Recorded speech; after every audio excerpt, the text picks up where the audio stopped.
प्रणाम बाबूजी। खुश रहा। अरवो के प्रणाम। अरे हम विदाई करावे आइल बनी। एकरा घरे के विदाई करावे आइल बड़ा। दोनों घरे विदाई करावे आइल बनी। हमार बेटी है तू कौड़ी के फटीचर मामा के साथे ना जाई।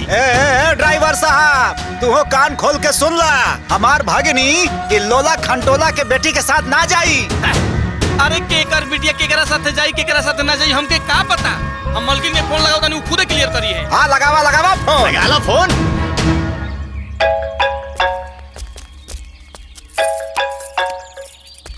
हेलो का हो पटफोरन? अरे मालकिन हम यहाँ चीन पाकिस्तान के तना तनी में एकदम फंस चुकल बनी। अरे ये दोनों पार्टी एक साथ भेजे के तैयार है ना। रउआ पहले क्लियर करी केकर बेटी केकरा साथे जाई या केकरा साथे ना जाई। हाँ तक कहता उन लोगन से हैं कि बंटवारा उनकरे घरे में भयल बा, अरे हमारे घरे में नहीं भयल बा। अरे उ लोग दुगो पटदार के बेटी होकी हां, बाकी पतो हमरा ही बारी चल ना।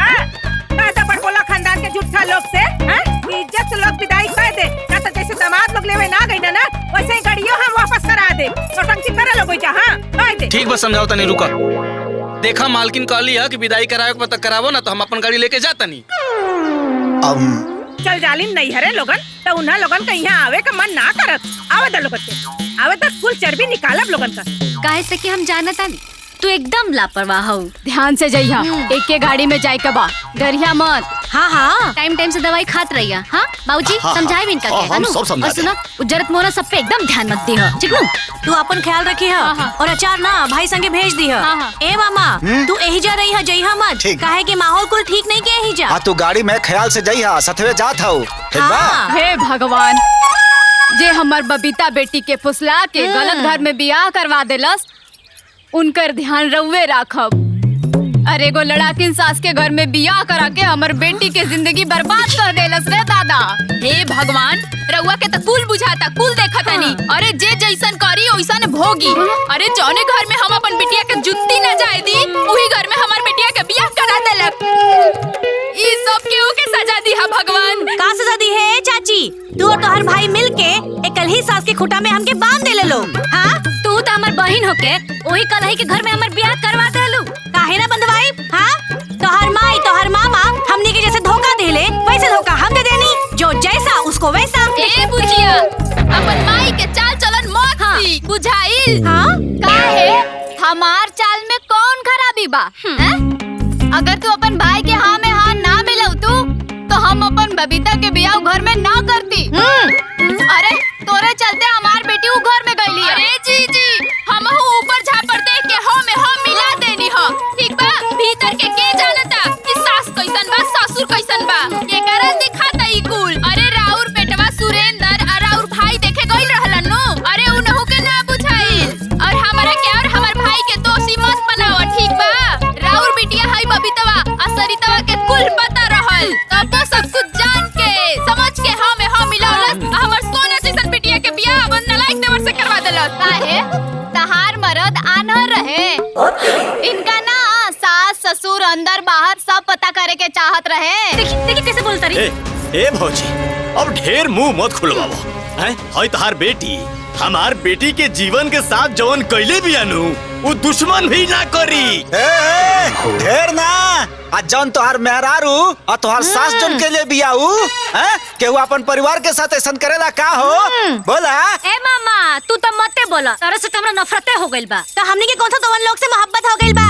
बस करा चुप रह तू लोग। बहुत हो गल तोहर लोग के नाटक नौटंकी। चले के चलो ना तो अपन गाड़ी लेके चल जाई। अरे चले के बाहर चलो तनी जा भाई। हां चले सुना उन लोगों से बतियावे के कोनो जरूरत नहीं है। वो लोगन के मुंह लगन के कोनो जरूरत नहीं। कहती हम क्यों कटाव ना साहब।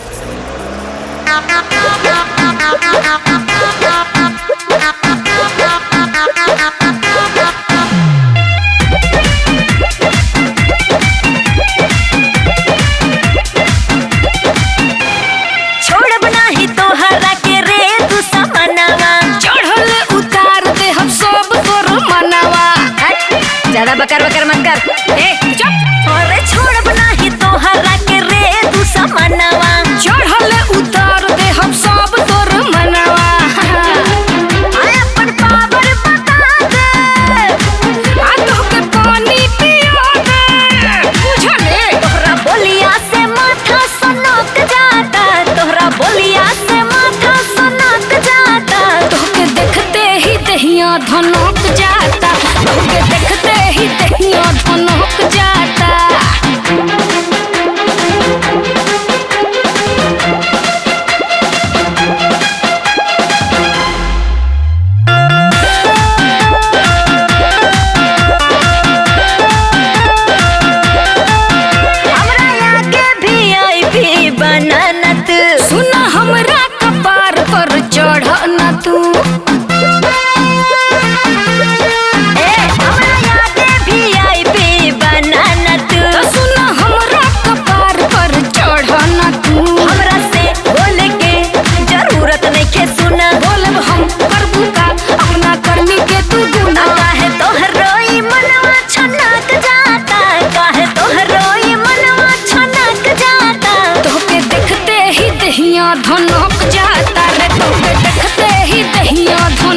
मौज हाउ तुझे बड़का महारानी के ताज हाउ ताज होगा ताज है हम जानी ले तू धोखेबाज हाउ का बड़का महारानी के ताज हाउ बोलबू तो तोहरा के अरे देहब हम समझाई जैसन जे करी ऊ अरे वैसन ही तबाई देख दुश्मनी पनक जाता तोके देख दुश्मनी पनक जाता तोके देखते ही दहिया धनक जाता तोके देखते ही दहिया धनक जाता तोके देखते ही दहिया धनक जाता रे तोके देखते ही दहिया धनक जाता।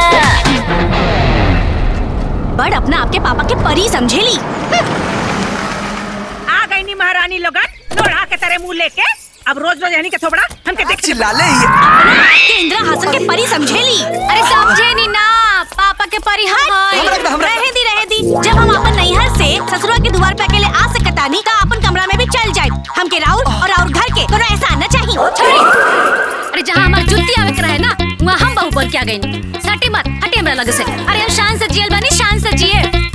बाबूजी बड़ी आलू गोड़ छुए बदे हैं तो लोगन से गोड़ छुआ के ना हमनी के स्वर्ग का सीढ़ी ना मिल जाई। महारानी कैसे आलू हो आवा के तना आलू बड़ी नाटक में ले लोगन आ तू हो अच्छा तो तू बड़का खानदान से आलू बड़की बिटिया अखिया फोड़ी दे कबूतर हैं जा घर कुल पड़ता रखा जा मजा बड़ी आलू लोगन जैसा दिखाओ बदे हैं तू कहां से रे आलू बुढ़िया कहीं की अरे पाक पाक पाक भाग तू एकर अरे एकर से जा गोल लगे खातिर तरसत नहीं की क्या हो अरे जा नहीं तो बड़ा आलू कौन लगा देख ला यानी का हमका गुड़िया कथे हो इनका घमंड देखा हो गया तार वाली हैं मिल गई करे जाके ठंडक।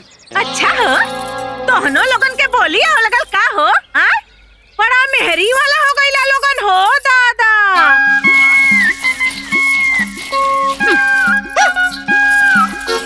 हाय देखा अब ले मसल मसल सब्जियां चिराता पता नहीं खाना कब ले बनी है भगवान।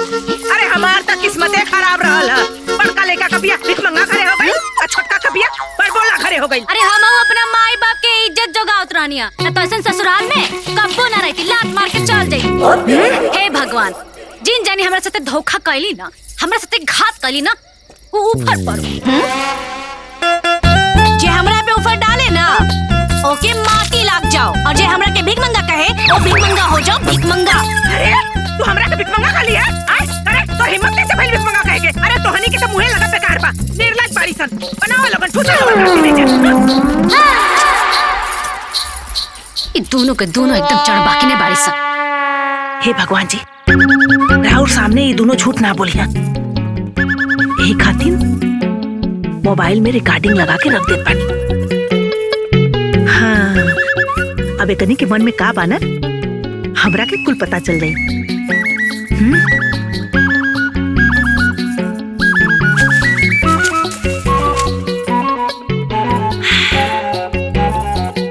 हे भगवान रहुआ तो कुल जनते बानी यानी कि हमार चुप जियाद रे बाड़ी।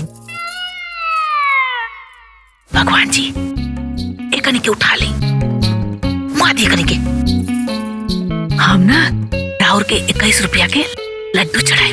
हाँ भगवान जी मान जी भगवान जी।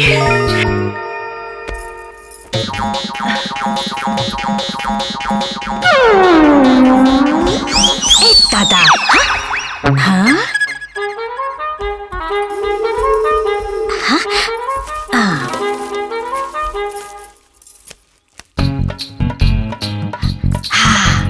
रिकॉर्डिंग तो चालू बा। भगवान जी के सामने बुढ़िया झूठ ना बोली हुई है। हाँ आवाज भी रिकॉर्ड हो गई बा। अब बस वो छटंकी के मन में का चल रहल बा वो जाने के बाकी बा।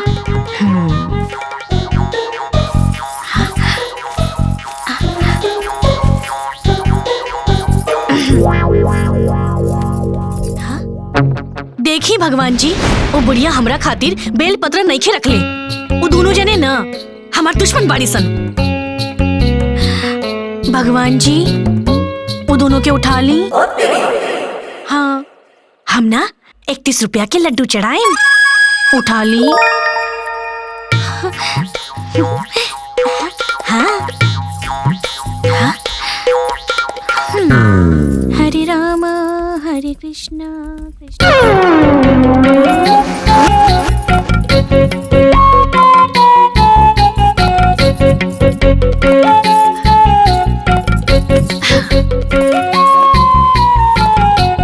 जय हो भगवान जी।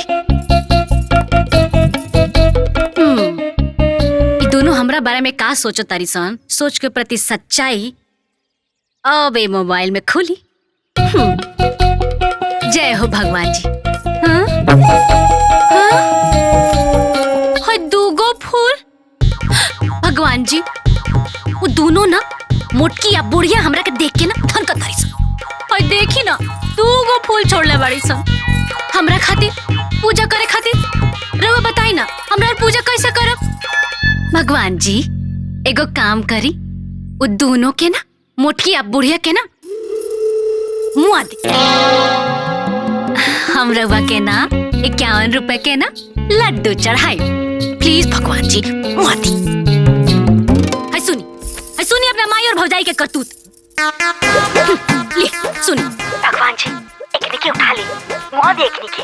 हम रउआ के ना 51 रुपए के ना लड्डू चढ़ाई। बताई जी, अरे के कर पता अपना सास के मुँह खातिर मन्नत मांगी जी। वो बोड़िया 21 रुपया के और वो छटंगी 51 रुपया के लड्डू चढ़ावा के कहा दिया। वो काहेला राउर मेहरारू के मोला पे। अरे रउआ मर्द है कि का है जी?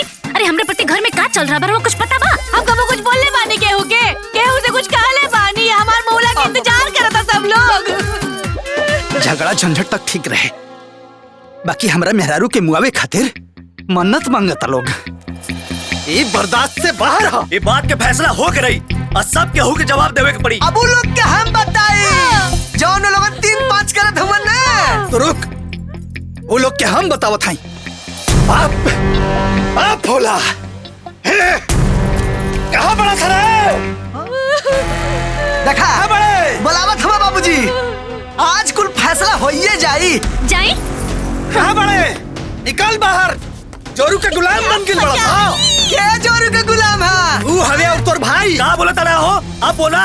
अरे तोहन लोग के मेहरारू जौन करत है ना, ठीक ना करत है। अब हम जौन कहत ना सुना, जौन है छोटकी है ना माई और हमर मेहरारू मारे के प्लानिंग में बाई। ये तो हम पूछे आई नहीं हो। हमारा नहीं के बुझात कि कौन पतो अपन सास के मरे खातिर पूजा पाठ करेले। ए बाबूजी, माई के साथे साथे ना भौजियो तो हमरे मेहरारू के मरे खातिर दुआ मांगत ताड़ी। ऐसन करे के चाहला का? अच्छा, हमरे पास रिकॉर्डिंग भी हो। तार मेहरारू जौन कइले बड़ी ना, ओहू के रिकॉर्डिंग हमरा लगे बा। हां त हमरा हम पास रिकॉर्डिंग बा, केहू झुठला ना सकी। अच्छा, तो हम लोग के मेहरारू के पोल खुल गई, हमहू माई के पोल खोल दे। अरे मौका, तो हनी के मेहरारू ना हमार बुढ़िया के पैर के धूलो ना है। अरे जी रउआ चुप रही। अरे पहले तो हम कुछ ना कले रहनी है, लेकिन आज खुल के कह डाली। हे भगवान जी, हे शंकर भगवान, उठा ले दोनों के, उठा ले। मुआ दे कनी के, मुआ दे। ए बुढ़िया, हमरा के श्राप देलू ना तो ठीक ना होई। क्या होई हो? जे कहेगे बा एकरा के कहे। तू दोनों जना हमरा के मुंह के कहे के तो देखा। तू दोनों जना के नानी नहीं याद दिला तनी तो हमरा नाम सरिता ना। हां त अभी याद दिलावा ना, हम त अभी कहा तानी। ए भगवान जी, दोनों के उठा ले दोनों के उठा लो। ते भाई रे के दुश्मन रे, तोरा जैसन बहन उफाड़ पड़ो। और बुढ़िया हो चल, ते बुढ़िया हमर मरे के भगवान से काम ना करत ले, ते ही मर। ए भगवान जी, दोनों के मुंह आता। अरे तू तो मंदिर में आरती करत रहलू है ना। तू बोले के बात हट जाओ भगवान से, हट जाओ सामने से। हमरा खातिर 51 रुपए के लड्डू चढ़ावे के कहत रहली। हमरा से लड़ बसन। बोल भी तो मुंह फोड़ दो। वही रे मेरे दोनों के मुंह आते। छोड़, आज तोनी के बारे में पूरा गांव जवार का नाम बता दनी तो फिर कहिया कर। अरे ते का बताई बे, हम बताई भाम, रुक जा। अरे जा पड़ी तो जो सन। अरे तोहनी के लाज में अरे चुप बढ़िया, पूरा गांव के बताई। चल चल चला सुन। अरे आओ हम तो कहा थे कि वो पीछे पीछे आवत नहीं हां तोहार। आ जा भी सन, रुका सन। अरे जब से तो हनी के मेहरारू ए घर में आइल बड़ी सना, बात हो गइल बा। हमरा से लड़ा का बोले तू हमरा से लड़बे? अरे भेजा एकरी लेखा हम आज ले देखले नहीं की। हम तोहनी के बता ले बड़ी। का बोले से हमके कहा के ना हम हमारा हाथ छोड़ हमारा हाथ छोड़ कहां चल। अरे छटंगी के तो पहले एक मुंह तोड़ दे भाग। आज तो सब फैसला हुई है कि हम दोनों का मन बदलो। छोड़ हमने के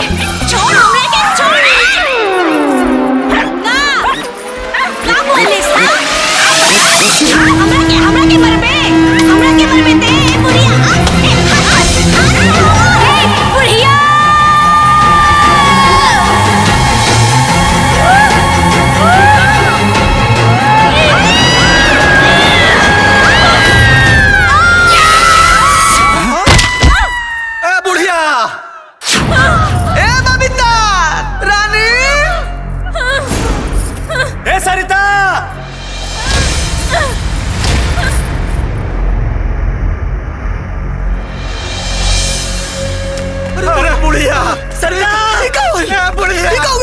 तो गए सरता बबीता छोटी की अरे बुढ़िया अरे सरता बबीता बुढ़िया अरे बाबूजी बबीता काली को बबीता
तीनों आत्मा के कहाँ ले जाए के बा? चित्रगुप्त जी के आदेशानुसार स्वर्गलोक में। वाह, अवश्य ही तीनों पुण्यात्मा हवन। अमनियों के कितना सौभाग्यशाली बानी सन कि पुण्य आत्मा ईसन प्राण के ले जाए के सौभाग्य मिलल बा। अब देखा स्वर्ग में ई लोगन के पुण्य बल कितना प्रबल रहा था।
प्रणाम देवर्षि। प्रणाम मुनिवर। हमार स्वर्गलोक में रउआ स्वागत बा। हम तो अपना भ्रमण मार्ग पे रहनी है, लेकिन देवराज राहुल जोनी स्वर्ग लोग बाटे ओकर अद्भुत छटा अलौकिक दृश्य हमरा के अपना और आकर्षित कर लिया। चली यही बहाने राहुल दर्शन के सौभाग्य तो प्राप्त भइल। हे देवर्षि, हमार स्वर्गलोक के बारे में रउआ के तो मालूम बा।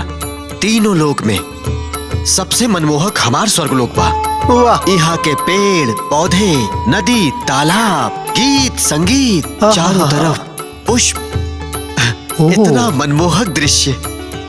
और देवर्षि, रउआ तो जनते बानी कि समस्त देवता लोग एजा निवास करेलन और आज तक इस स्वर्गलोक के सुख और शांति भंग ना के पौलस।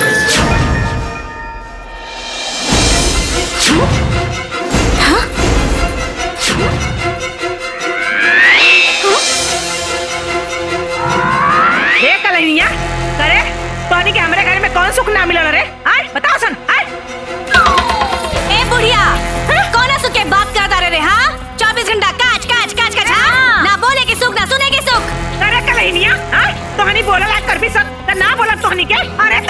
बात सुन के हमार कपार बाकी बरे बाप रे बाप, बोलहु में पाबंदी लगे का है दादा? सात झाड़ू से बाहरी सब सास के और ऐसे ससुराल के। अच्छा तो हम झड़ुआ लेके पहाड़ पे चल लू। अरे चुप हो जा। अरे झड़ुआ ले कुड़िया, चुप हो जा रे। अरे जा कुड़िया, ये कर के अरे हम भाई तोरा नियन मिले नहीं केहू के भी सास रे, पीछा नहीं छोड़ा तारी फोटा के लिपास रे। अरे तोरा नियन मिले नहीं केहू के भी सास रे, पीछा नहीं छोड़ा तारी फोटा के लिपास रे। सात जन्म नहीं मिले रे चुरैनिया, तोरा नियन केहू के बहू। आओ काट में रहू तोर होई हऊ, कंट्रोल में रहू तोर होई हऊ। आओ काट में रहू तोर होई हऊ, कंट्रोल में रहू तोर होई हऊ।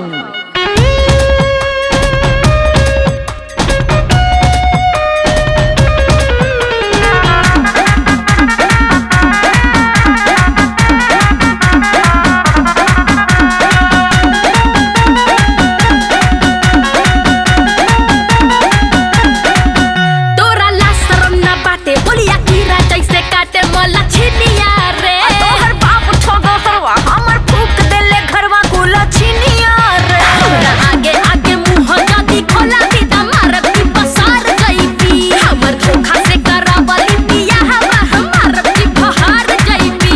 अरे कावला भी बतिया तू हमर समनवा, जिभिया संभर के कहू बुझली। आओ काट में रहू तोर होई हऊ, कंट्रोल में रहू तोहर होई हऊ। आओ काट में रहू तोर होई हऊ, कंट्रोल में रहू तोहर होई हऊ। तोर हई हऊ नाश को के रख देले बड़ी सन, तोहरा जैसन बहू तो सात घर दुश्मन के भी ना मिले। अच्छा सास मतीन सास रहे त रहे, पर नचिया ते ऊपर पड़ जाओ। हट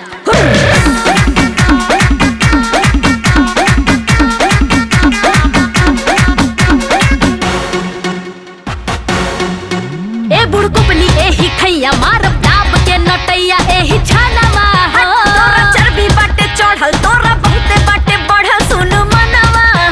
इना भइली दुनो माथा के बोखरवा बोखरवा उतार देबे रे। सुन एको छन लागी ना समैया, इहे करी निसार देबे रे। आजा दा बड़बड़ाई बिता सुनो कंटहिनिया, देह से निसार देबलहू। समाजो समाजो आओ काट में रहू तोर होई हऊ, कंट्रोल में रहू तोहर होई हऊ। आओ काट में रहू तोर होई हऊ, कंट्रोल में रहू तोहर होई हऊ होई हऊ। ऐसा लगता है कि मोर के कूट दी। ए दुष्ट आत्मा, का है सब? तू लोग यहाँ कैसे आ गई लो? हमनी के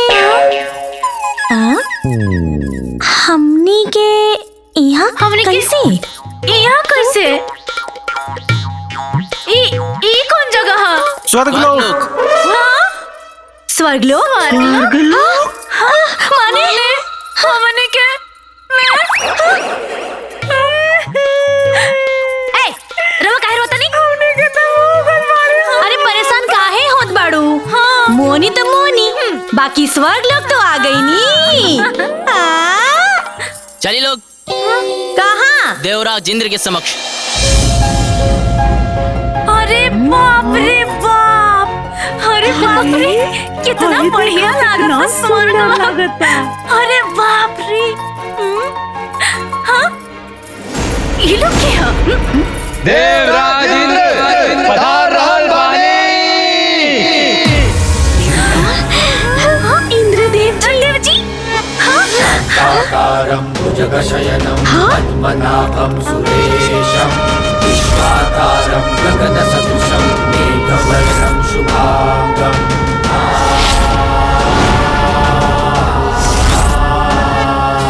शान्ताकारं भुजगशयनं पद्मनाभं सुरेशं विश्वाकारं गगनसदृशं मेघवर्णं शुभांगं।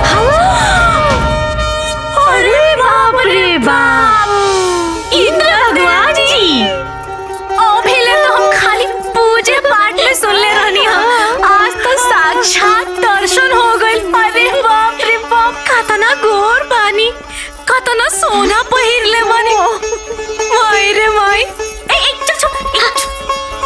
प्रणाम इंद्रदेव। अरे बाप रे बाप, खाली है ऊपर से नीचे तक सोने हो दादा। अरे बाप रे बाप।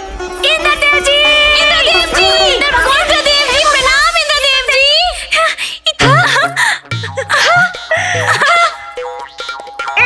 इंद्र भगवान।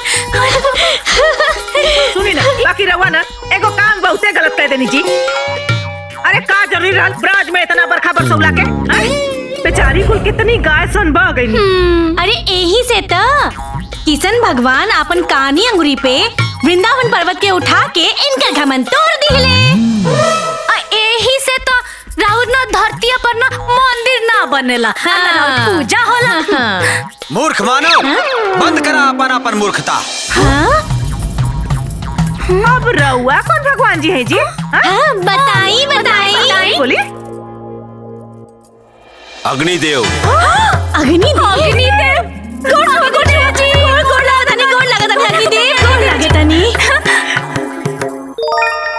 अग्निदेव, रउआ इतना खिसियात काहे बनी जी? अच्छा रउआ बताई, काहे में इंद्र भगवान की गलती बा कि ना बा? बोली। अब काहे चकपका गई नी जी? बोली बोली। हाँ। के हाउ तू लोग? अरे रउआ कौन भगवान जी है जी? बताई बताई। हाँ बोली बोली। वरुण देव। अरे पानिया वाला भगवान जी। गोड़ लगा। जानता नहीं वरुण देव, हाई दोनों कमीनी सन ना हमार पतो सन। हाँ। आई बुढ़िया, हमनी के साथ हई।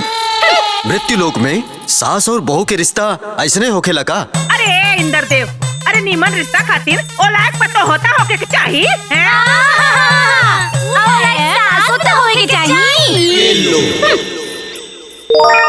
अरे हाय देखा हो, अरे कितनी सुंदर बाड़ी जा हो।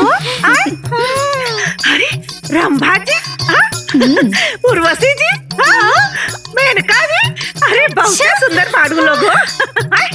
देखा सा। अरे कितनी सुंदर बाड़ी लोगन। खाली लिपस्टिक पोत लेला से क्यों सुंदर ना हो जाला? ये लोग सुंदर बात का हमरा माता के खेल निकाली लोग।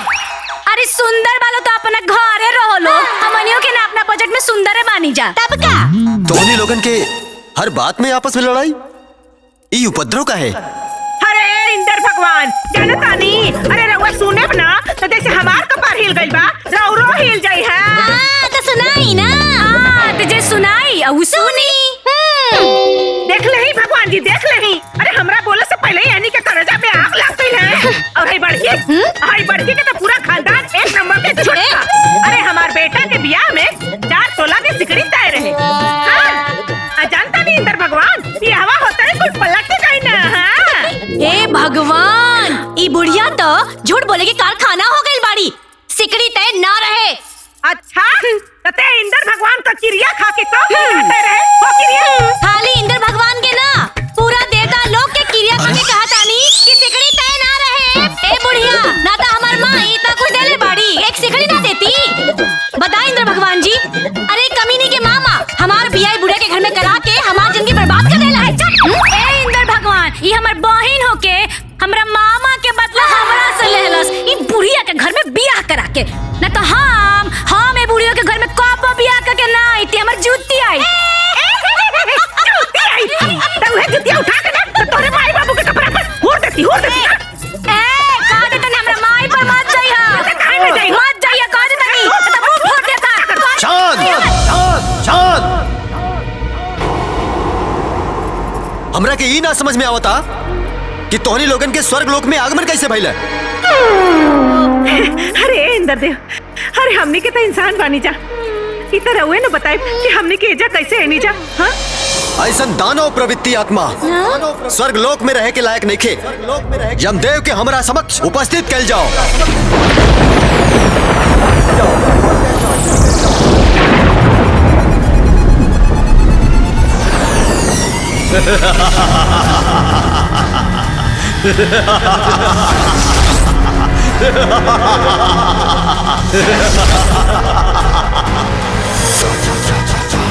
चित्रगुप्त जी लिखे, रमेश नाम के एगो व्यक्ति रहे, वो बहुत उदंड रहे। ओकर उदंडता से ओकर पिताजी ओकरा से बहुत ज्यादा परेशान रहा। ओकर पिताजी माई ना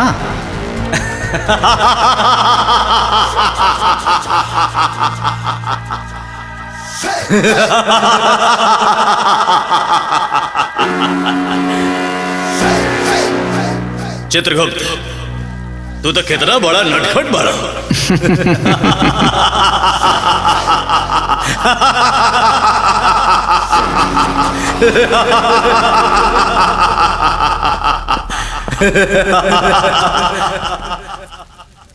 यमदेव के जय हो।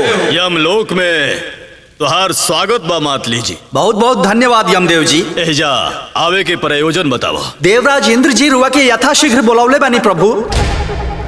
देवराज के बुलावा यमदेव के?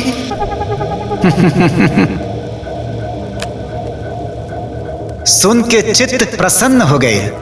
अब प्रस्थान में विलंब का है? अब प्रस्थान में कोनो विलंब ना हो चित्रगुप्त। अब हमने अभी के अभी प्रस्थान करा।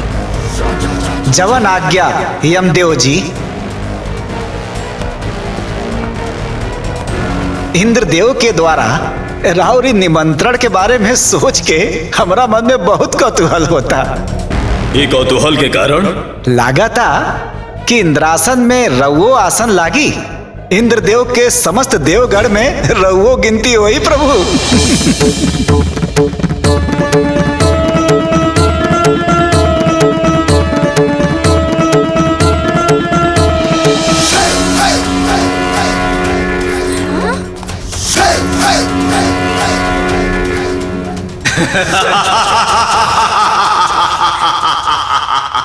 यम है हम।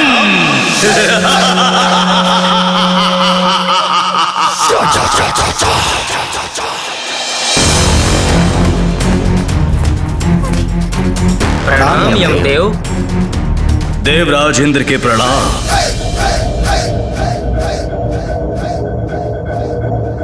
आसन ग्रहण करिए यमदेव।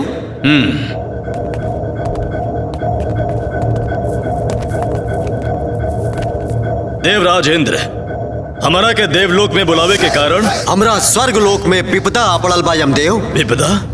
ओह, कौन ऐसा असुरी शक्ति बा जवानी करे के दुस्साहस कैलाश? ये तीनों मानव आत्मा यमदेव। और हमरा ये नहीं के समझ में आवत कि तीनों मानव आत्मा के स्वर्ग लोक में प्रवेश कैसे भइल। ये जरूर कोई पुण्यात्मा लोग हुई देवराज। ये पुण्यात्मा हुई है चित्रगुप्त जी। जब से ये लोग स्वर्गलोक में प्रवेश कैले बा तब से पूरा स्वर्गलोक में उथल पुथल मच गई बा। चारों तरफ अशांति फैल गई बा। ना यमराज जी, एमे हमार कौनो दोस्त नहीं के। हम सच कहता नहीं। एमे कोई दोस्त ना। हाय दोनों कलहिन के बा। ये नहीं के बा। ए झूठी, एक नंबर के झूठी। ना यमराज जी, ये बुढ़िया एक नंबर के झूठ बोलता रही। हमार कोनो दोस्त नहीं के। सारा दोस्त ना इन आगे लोग के बा। ना यमराज जी, हम अपना माई के किरिया खा के कहता नहीं। हमार कोनो दोस्त नहीं के। सारा दोस्त ये दोनों पगलटवा सन के बा। का कलिया थे? हमरा के पगलटवा कलिया? और खानदान पगलटवा। अच्छा, तू हमरा के काला ही कबू पगलेट कबू तो हम तोरा के छोड़ दे। हम ना कहब, हमहू कहब। हां, तो लड़ाकी लोग के सुगा गाय नानु कहाई। अरे बाप रे बाप, चलानी हसे सुपावा के जेकर में खुद 32 गो छेद बा। पूरा इंद्रासन देखता के चलनी है और के सूप है। के चलनिया हुए। हां कहानी। हां कहानी का बिता। हां का कर लेबे दोनों ना कर लेबे। अरे ई का करत बा लोग?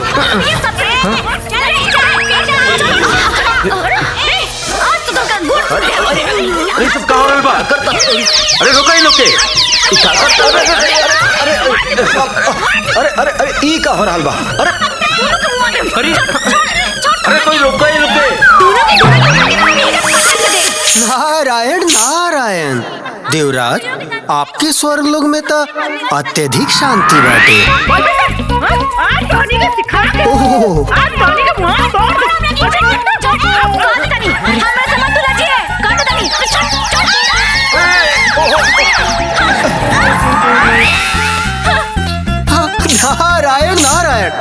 यमराज ये सब का हो रहल बा?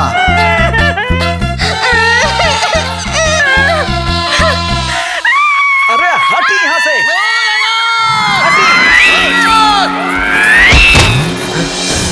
दुष्ट मानव, तोहनी लोगन के स्थान स्वर्ग लोक में नहीं क्या हो सका। चित्रगुप्त जी प्रभु। ये दुष्ट आत्मा लोग के कर्म फल के हिसाब से नरक लोक में मिले वाला यातना के बारे में बताई। क्षमा करें प्रभु, हम अभी संशय दूर कर देता नहीं।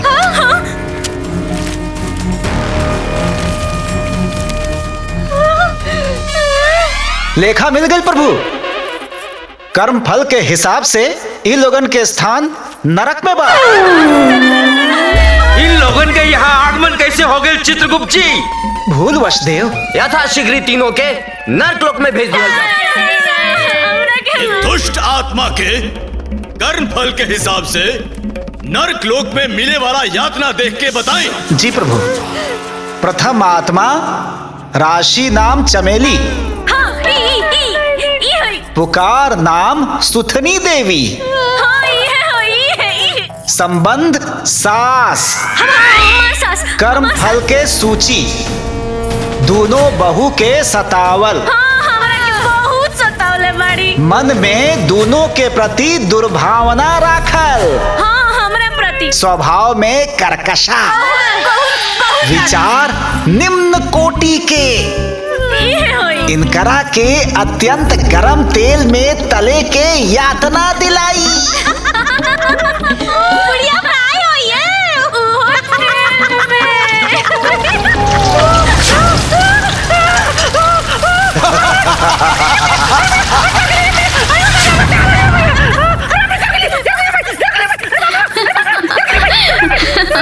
भगवान जी, ये सब झूठ हुआ।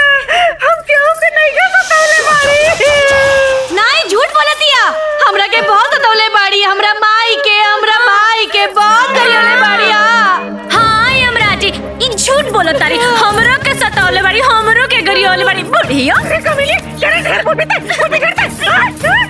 देखी सुनी, फिर से घर की गरियाला तारी, कमीनी कहा तारी। देखी ना भगवान जी, अरे इसको हमारे संगे अन्याय होता। वो जो हमारे धरती पर जा साहब पड़े ना, वो बिना सबूत के सजा ना देवेला। तो ये चित्रगुप्त जी, रउआ जो सब बन के सजा सुनाओ तानी ना, रउआ लगे का सबूत बा कि हमें यानी के सतावले बाड़ी? हमनी के यहाँ से मृत्यु लोक के हर जीव के हर कर्म पे नजर रखिला सा। नजर रखिला? कैमरा लगौले बाड़ी का? ई का होता?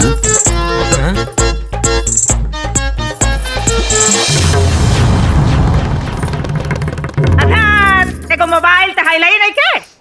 कैमरा कहाँ से लगवा देगा? अरे इतना दूर से धरती पर कहाँ से लौकी जी? यानी मानव, अपन मूर्खता पूर्वक बात बंद कर। चित्रगुप्त, आगे के कर्म फल पढ़ी और नरक लोक में मिले वाला यातना के बारे में बताई। जी। द्वितीय आत्मा राशि नाम पिंकी, पुकार नाम बबीता देवी, संबंध बड़ी बहू, कर्म फल के सूची, सास छोटी बहन के सतावल, दोनों के प्रति दुर्भावना राखल, विचार एकदम निम्न कोटि के, एकदम निम्न के। इनकरा के खौलत गरम पानी में यातना दिलाई। अंडा नियन खुद को बुलाई वो।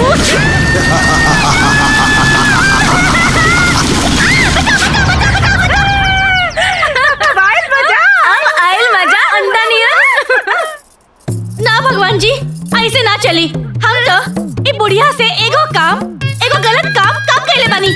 बराबर की सजा काहे? हाँ ना भगवान जी, ये ना हमारे दाल में एकदम बेसी नमक डाला रही है और ना हमारे सब्जी में बेसी मिर्च डाला रही है। आता ये तो लिखाई लाई लिखे, एकरा के लिखे। हाँ यमराज जी, हमार लिपस्टिक चोरौली, हमरे से साड़ी मंगली देखे खातिर साड़ी फाड़ के दे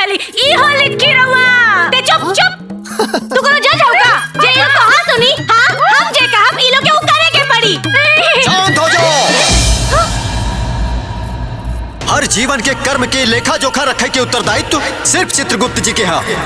तू लोग निर्णय नहीं के ले सकत। तो ठीक बा, रउआ हमरा खातिर एगो वकील बुला दी।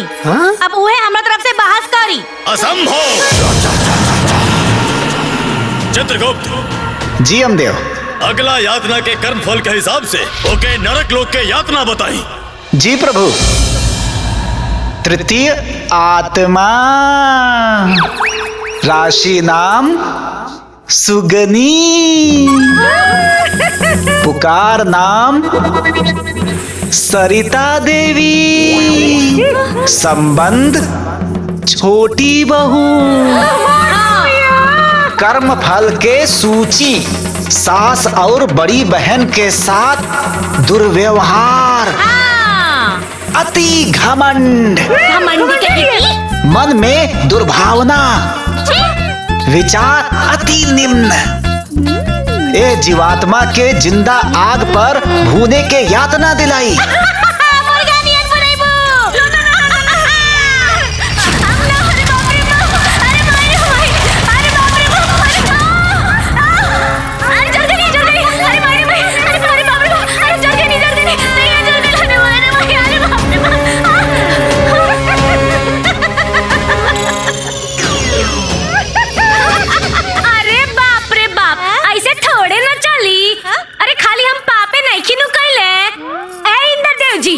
सुनिए मत बात, हम पुण्य भी कैले बानी। 8वां में जब पढ़त रही ना तब बाहुला कैनी एक, देखी और सुनी अनंत चतुर्दशी कैनी 2, और सुनी अपना माई के साथे गंगा नहाए गइल रहनी 3। झूठ बोलतिया।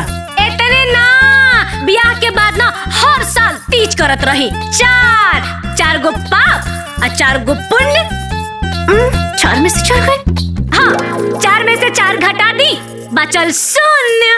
पाप और पुण्य बराबर। हिसाब क्लियर। हाँ, सत्य कथन देवी देवराज, सत्य कथन। अच्छा हो रे झूठी रे करे और जब तिजिया बुक कर रही अच्छा अपन मरद से झगड़वा कैले रही तवन ना न जोड़ाई है। हम कहनी कि तू कहले। अरे बाकी के बात हमरा से सुना। अच्छा हम बतानी। जहिया बहुला भुगले रहलू हा त चुरा के रसगुल्ला ना खैले रहलू हा, और अनंत चतुर्दशी के दिन पंडित के खाना खाए से पहले ही खाना खा लेलू हा। हम खैनी वो कहां जड़ाई। हम खैनी तू खैलू अरे हमनी से झूठ बोल के अपना मरद से झुमका करौले रहे तो सजा मिली। ए बुढ़िया चुप, तू दोनों के दोनों ना झूठ बोलत। इनका मुंह देखा ते झूठी ए झूठी ए बुढ़िया ते झूठी। हमरा बाप के खाले रुक करके बता तनी कपार ना फाड़ दे तो हमरा माई के बारे में बता कपार फोड़ दे हम। अब देख डराइम ना छोड़ दे ना डरेबू तू कपार ना फाड़ दे तो देख ले। अब मार के कपार फोड़ दे, मुंह तोड़ दे, टांग तोड़ दे।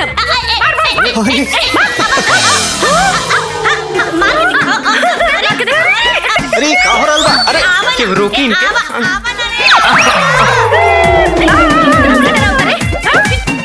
बाहर मुंह तोड़ दे, भाग तोड़ दे बाहर।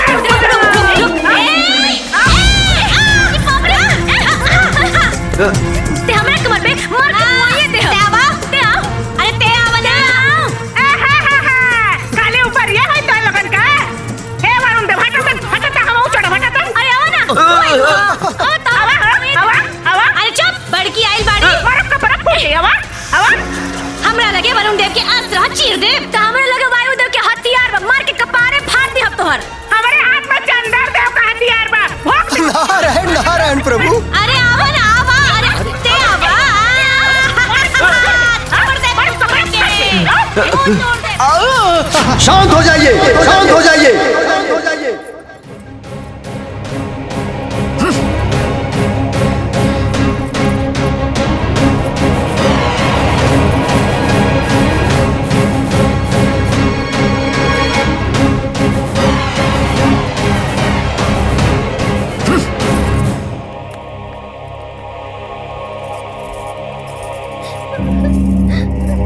तोहनी के कारण भइल है ई सब।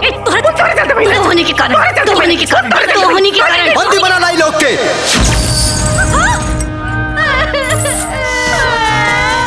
अरे भाई रे भाई हम कुछ ना कहनी होई के नर्क लोक में ऐसा यात्रा देवे के तैयारी करा कि कोनो भी जीवात्मा स्वर्ग लोक में ऐसा अशांति फैलावे के दुस्साहस ना कर सके। हाँ, सही कहा था। ले जाए लोग के।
भगनी के मार के सुता दले बड़ा ड्रामा करता सन।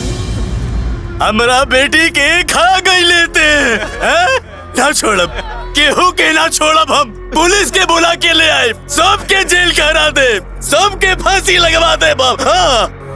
दुआरी पर 3-3 ठो लाश पड़ल बा, अतोहन लोग आपस में झगड़ा करके हंगामा करत हवा। हंगामा नहीं करत हम, रउआ लोग हमार बेटी के मुआ देने का हम यो न करी। बाप के करेजा फाटता ना। हम आखिरी सांस दे लड़ब, आखिरी सांस दे लड़ब, बाकी इंसाफ लेके रहब।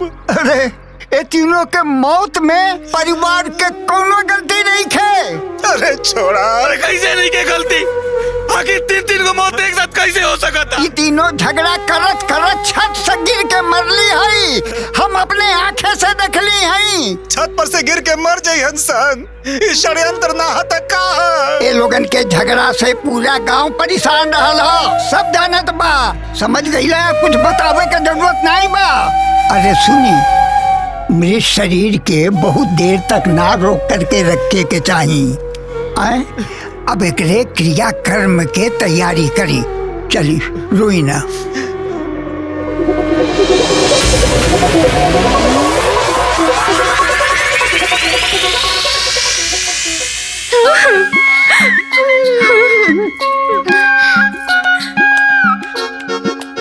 ए अम्मा, अम्मा, अम्मा जी, सुनत नहीं की का? अम्मा जी कह रहलू लोगन, तोहा लोगन के फटीचर मुंह से ना अम्मा जी निक नहीं लागत। दुश्मनवा कहा लोग, दुश्मनवा। ए दुश्मनवा, बोल दुश्मनवा। देखा ई ना हमनियों के आखिरी मिलन बा। हाँ, आखिरी प्यार बा, आखिरी दुलार बा। एक रे बात तो हमनियों के करनी के हिसाब से ना नरक में फल भोगिए के बा। अरे बाप रे बाप, अरे हम नरक में ना जाए वो दादा। अरे नरक में सप्पा बिछिया गुजरवा सांप रहेला सर। अरे शांत हो जा, ओए जो मकड़ी हो रहे हैं। अरे बाप रे बाप, चुप, शांत रहो। शांत के लिए रहला हो, शांत करल करला। अरे हमनी के साथ पता होगा, बोलल बतियाई कठिन कले पड़ला नहीं तो। एक तो हाथ और गोड़ में बेड़ी डाल देने बाड़ा, मुंह पे ताला मार दो। ई कोनो बात है कि हमनी के बोले नहीं के देता? हां, देवराज इंद्र के आदेशानुसार स्वर्ग लोक में शांति कायम करे खातिर ये तीनों जीवात्मा के अलग अलग रखल जाओ। आज्ञा के पालन हो।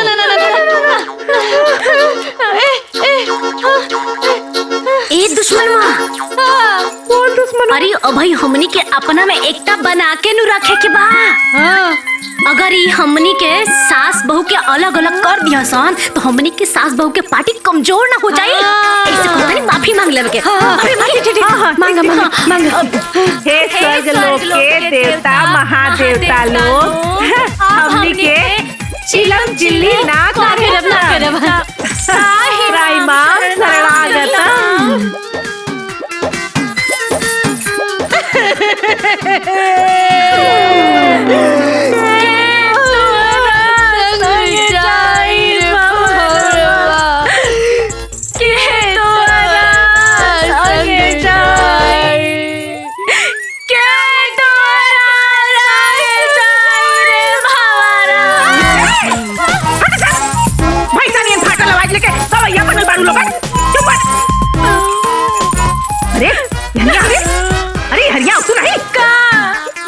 हम तीनों जने मिल के पड़ी इंद्र भगवान से माफी मांगे खातिर कहे चल के इंद्र भगवान के फुसलावल जाई। हे सिपाही जी हमने के ना इंद्र भगवान से मिले के बा। वो अभी क्या अभी भाई ठीक बा।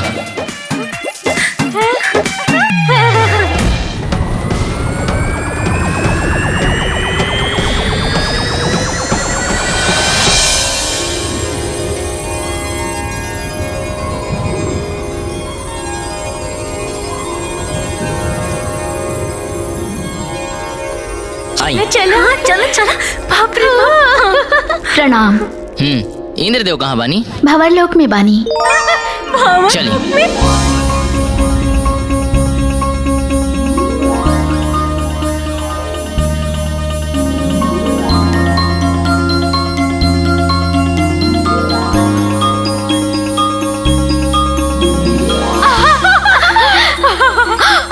प्रभु वो देखी।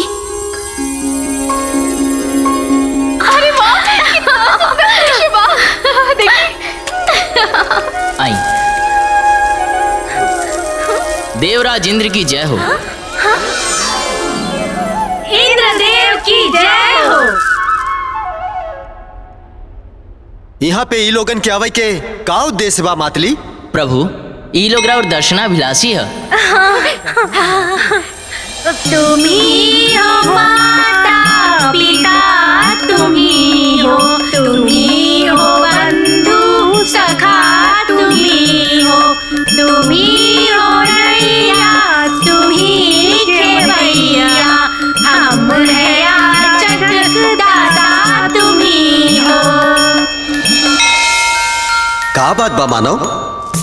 हे इंद्रदेव हमरा धरती पर ना जेकरा के भी मौत के सजा सुनावल जाला ओकरा से ओकर आखिरी इच्छा जरूर पूछल जाला। हाँ रउआ तो महान है, भगवान है, रउआ तो दयालु है, कृपालु है। तो का इंद्रदेव हमनी से हमनी का आखिरी इच्छा ना पूछब का रउआ? नाना देवराज ये लोग बहुत दुष्ट प्राणी लोग बा। ये लोग के मन में धूर्तता है। ये लोग पे भरोसा कईल अनुचित बा प्रभु। अरे रंभा बिटिया, अरे तू तो हमारे बिटिया जैसन हो ना, तो का तोहरा के अपने माई पर भरोसा नहीं खे? ए मेनका तू तो हमार बहन जैसन हो। वो कहा ना कि हमार फुआ की बिटिया के नाम ना मेनका है, तो हम उनका के मेनका बहन कहत रहनी। बड़ बहन की लाज रख लो मेनका बहन। उर्वशी सखी, धरती पर हमरो सखी के नाम ना उर्वशी है, आ तोहरो नाम उर्वशी बा, तो तू हम सखी बहनी काका। इतना बड़ा स्वर्ग में हमनी के आखिरी इच्छा ना पूछल जाई भगवान। हाँ प्रभु ई लोग के मनोकामना पूर्ण करी। नारायण नारायण। प्रणाम देवर्षि। प्रणाम मुनि ऋषि। देवराज आज पहली बार जीवात्मा परमात्मा से याचना कर रहल बा। रउआ अपने उदारता के परिचय दे। तोहनी लोगन की आखिरी इच्छा का बा मानव? बोल प्रभु हमने के आखिर तो नरक में जाही के बा, तो एक बार बस एक बार ना इस स्वर्ग के ना सुख दे दी। हाँ प्रभु स्वर्ग के सुख दे दी ना। ये तीनों जीवात्मा के नर्क गमन से पहले ये बंधन से मुक्त करके स्वर्ग के सुख देवल जाओ। जो आ गया देवराज। नारायण नारायण स्वर्ग के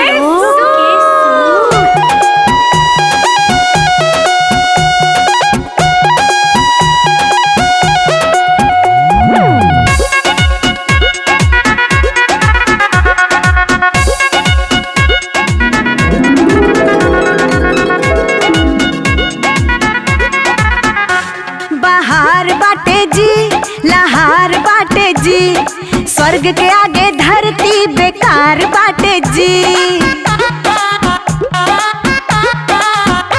बाहर बाटे जी, लहार बाटे जी। अरे स्वर्ग के आगे धरती बेकार बाटे जी। ऐसा सूझी देखी तनी है भी अति स्वागत। तीनों अप्सरा लोग हमनी के स्वागत में लागल ता। लूटी लूटी ऐसा सूझी, लूटी लूटी ऐसा सूझी है स्वर्ग वाला मजा। लूटी लूटी ऐसा सूझी है स्वर्ग वाला मजा।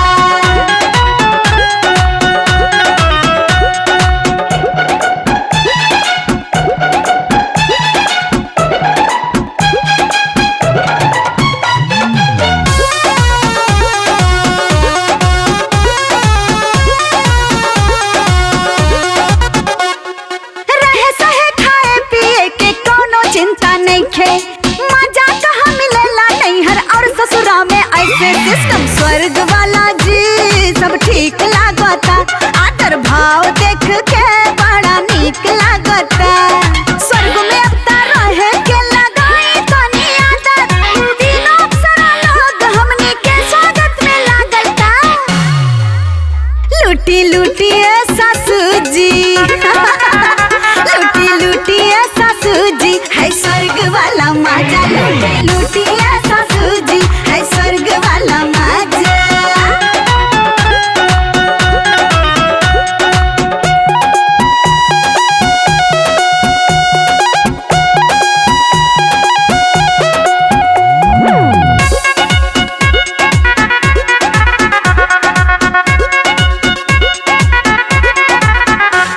अरे बम्बई जाई, गोवा जाई, चाहे जाई दिल्ली। बाप रे बाप ऐसन सुख शांति ना कतही मिली। मौका मस्त मिलल बा चांदी खूब काटे के।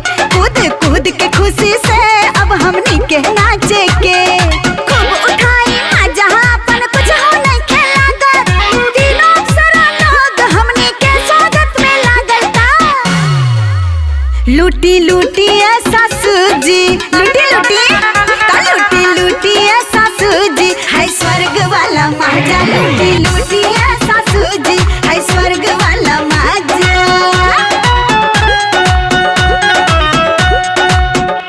उफ, बाहर है भाई। अरे मोरी मैया रे।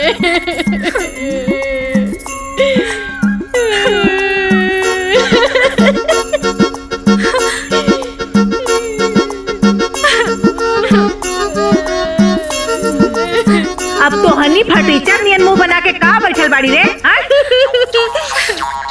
हमके गरम पानी में नहीं के उबले के। और तेरे हमके मुर्गा नियन फराई नहीं के होके के।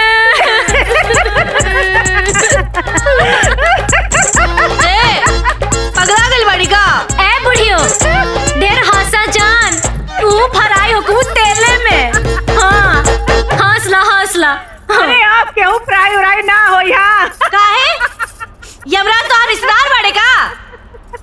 अरे हम यमराज का माई है। ए जाई वो लोगन के वजह से कुल बता दे। यहाँ आवा लोगन।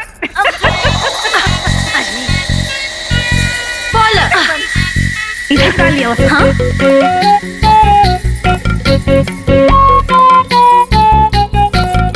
है ना। नहीं चलेगी नहीं चलेगी। ठहर जाओ। ठहरिए। देवराज इंद्र के आज्ञा के बिना इंद्रलोक में प्रवेश वर्जित बा। प्रवेश वर्जित बा। नहीं चलेगी नहीं चलेगी। तानाशाही नहीं चलेगी तानाशाही। अरे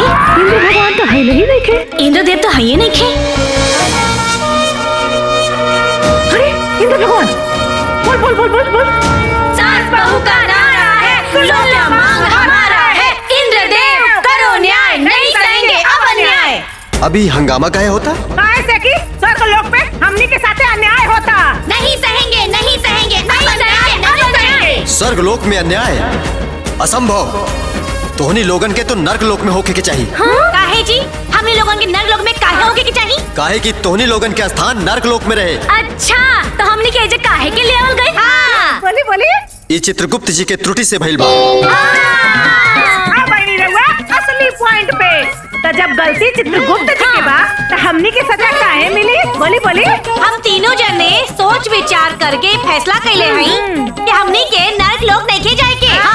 नहीं सहेंगे, नहीं सहेंगे। अब अन्याय नहीं सहेंगे। जिसकी गलती उसे सजा दो। चित्रगुप्त को जेल भिजवा दो। हम जीवों को नहीं सताओ। चित्रगुप्त को शीघ्र हटाओ। ये अनुचित है। ये उचित बा।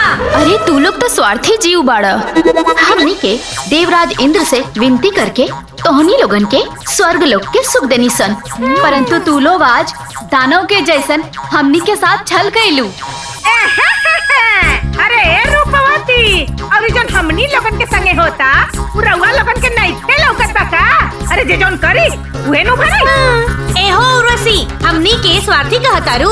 अरे धरती पे 3-3 दिन बिना अन्न जल के देवता लोग खातिर उपवास करीले। का देवता लोग हमरा खातिर उपवास करीले का हो? ए मेनिका जी, अरे हमनी के स्वर्ग के सुख दे के कोनो एहसान नहीं को कइले बुझालू। अरे जब हमनी के स्वर्ग में स्थान मिलल बा तो सुख तो देबही ना। अरे इंद्रदेव जी, ये न्याय और अन्याय के बीच का लड़ाई हो। ये सब तो असत्य के बीच की लड़ाई हो। जब तक हमनी के न्याय ना मिली झगड़ा जारी रही। नहीं सहेंगे, नहीं सहेंगे। अब हम अन्याय नहीं सहेंगे। स्वर्ग वालों हो सावधान, निकल पड़ा है अब इंसान। नहीं चलेगी, नहीं चलेगी। अब मनमानी नहीं चलेगी। न्याय होगा, न्याय होगा। अब हमारे साथ न्याय होगा। नहीं चलेगी, नहीं चलेगी। अब मनमानी नहीं चलेगी, नहीं चलेगी, नहीं चलेगी। अब अन्याय नहीं चलेगी। अब का हुई इंद्रदेव? उर्वशी, हमरा के तो लगत बा कि हमार इंद्रासन संकट में बा। काहे से कि मानव अपना रौद्र रूप में आ गइल बा। अब आपे लोगन के ई दानव प्रवृत्ति वाले मानव के समझावे के पड़ी। जो आ गया प्रभु। नहीं चलेगी, नहीं चलेगी। तानाशाही नहीं चलेगी, नहीं चलेगी। तानाशाही नहीं चलेगी। हर दम यही कहना है, स्वर्ग में हमको रहना है। यही बना के आएंगे, स्वर्ग से हम जाएंगे। सास और बहू की जोड़ी अब नहीं जाएगी कोई। हे देवी, हमनी के इंद्रदेव से ई आदेश मिलल बा तोहरा लोगन के मन स्थिति जाने के। अपन परिस्थिति स्पष्ट कर लोग। तोहनी लोगन के का मांग बा? मेनका जी, मन स्थिति ना एकदम खुला किताब बा। मांग एकदम क्लियर बा। का दुश्मन बा? हाँ दुश्मन हो। ए मेनिका जी, हमनी के बहुत कुछ ना चाहे। हमनी के सास पतो आ देवरानी जेठानी के ना इस स्वर्ग के कोनो कोना में ना एक छोटा सा घर चाहिए। और साथ ही ना राशन पानी बर्तन बनाए खाए खातिर। और यदि ये सब ना मिलल तो तब पूरी करो हमारी मांगे पूरी करो। अंतिम दम तक होगी लड़ाई, स्वर्ग में अब होगी लड़ाई। अरे तू लोग कितना रंग बदला ताड़ू हो? हमनी के धरती पे एक ही प्राणी गिरगिट बनौनी सन, और तू लोग गिरगिट से भी 4 कदम आगे निकल गई हो। और काल तक तो सास बहू में शत्रुता रहे और आज मित्रता हो गई। अब तू हमनी के साथ पतों में बोले वाली हो केलू के हो? कनका से तोहन लोगन का तारीफ का कर देली। चढ़ गेलू कपारे पर नाचे लगलू लोगन। अरे तोहन लोगन तो हमरे पतोइया के गोड़वा का धोनो नहीं है बाड़ू हो। देखा था चटक लिपस्टिक लगा के लक लक लक लक चमकत बाड़ी सन हो। अरे तोहन लोगन के गतिया पर ना हमरे पतोहियन के बैठे के चाहिए। लाखों में एक बाड़ी हमार बहुरानी लोगन। बड़ी ऐली नाते। ए दुष्ट प्राणी, तोनी के स्वर्ग लोक के अप्सरा के अपमान कइले बाड़ू सन, एकर दंड अवश्य मिली। अरे क्या बड़ी दंड देवे वाली भई बाड़ू? चला सन। पूरी करो हमारी मांगे पूरी करो, पूरी करो, पूरी करो हमारी मांगे करो। शांत देवियों शांत, अपना क्रोध पे काबू रखा लोग। ना इंद्रदेव, ई मृत्यु लोक के तुक्ष जीवन आत्मा स्वर्ग के अप्सरा के अपमान कइले बाड़ी सन, अपन हर धर्म के चरम सीमा पार कइले बाड़ी सन। ई अपमान के घूंट पी के अब हमनी के एक पल भी इंद्रलोक में नहीं रह सकत। हाँ देवियों, तोहनी लोगन के अनुपस्थिति से ई इंद्रलोक एकदम सूना हो जाई। अपना मन से इस साधारण मानव के प्रति ये दुर्भावना त्याग डालो। असंभव इंद्रदेव, जब ले निर्लज्ज प्राणी स्वर्ग लोक में रहिए सन, हमने ये स्वर्ग लोक के त्याग करनी सन। डैडी, डैडी हमारी बात सुनी। इंद्रलोक में बहुत बड़ा संकट आइल बा, ठहर जाए लोग। पहले तो स्वर्ग लोक पर केवल दानों से भय रहा, अब तो मानव से भी भय हो गई बा। नहीं चलेगी, नहीं चलेगी तानाशाही, नहीं चलेगी, नहीं चलेगी, नहीं चलेगी तानाशाही, नहीं चलेगी। रुका लो। काहे रुकवा लगन हो? यम लोग है, यम लोग। हाँ तो हम का कहने की हमार नहीं हर है। हमके यमराज जी से बात करेगा। हटो लोग, दुश्मन पार्टी लोग आगे बढ़ो। नहीं चलेगी, नहीं चलेगी, गुंडागर्दी नहीं चलेगी। नहीं चलेगी, नहीं चलेगी, नहीं चलेगी, अपमानी नहीं चलेगी, नहीं चलेगी, नहीं चलेगी, गुंडागर्दी नहीं चलेगी। ये जुर्म है, ये अत्याचार है, ये कैसी सरकार है? अरे मूर्ख मानव लोग, इतना भी नहीं खिजानत कि यमलोक में मानव के प्रवेश वर्जित बा। अच्छा जी, काहे वर्जित बाजी? हां, रउआ लोगन के जबे मन होला तबे हमरे धरती लोग पे टपक पड़ी लजा। हां, तो हमनी के काहे नहीं किया सके जा? बोली बोली। हाँ, इतना नियम कानून बा तो काहे ना बाहर ये बोर्ड लगवाते हैं निहा कि अंदर आना माना बा। ए यमराज जी, सबसे पहले ना ई चित्रगुप्त जी के हटाई।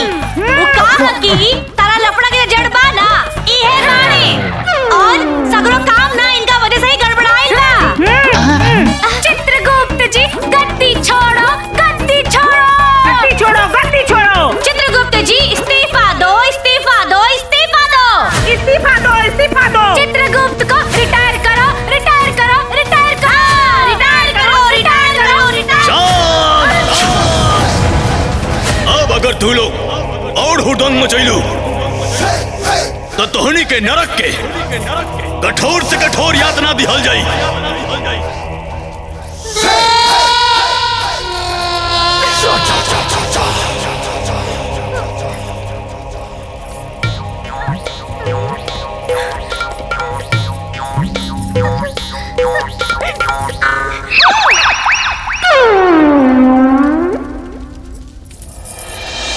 हमनी के साथ पतो के यातना ना मिली।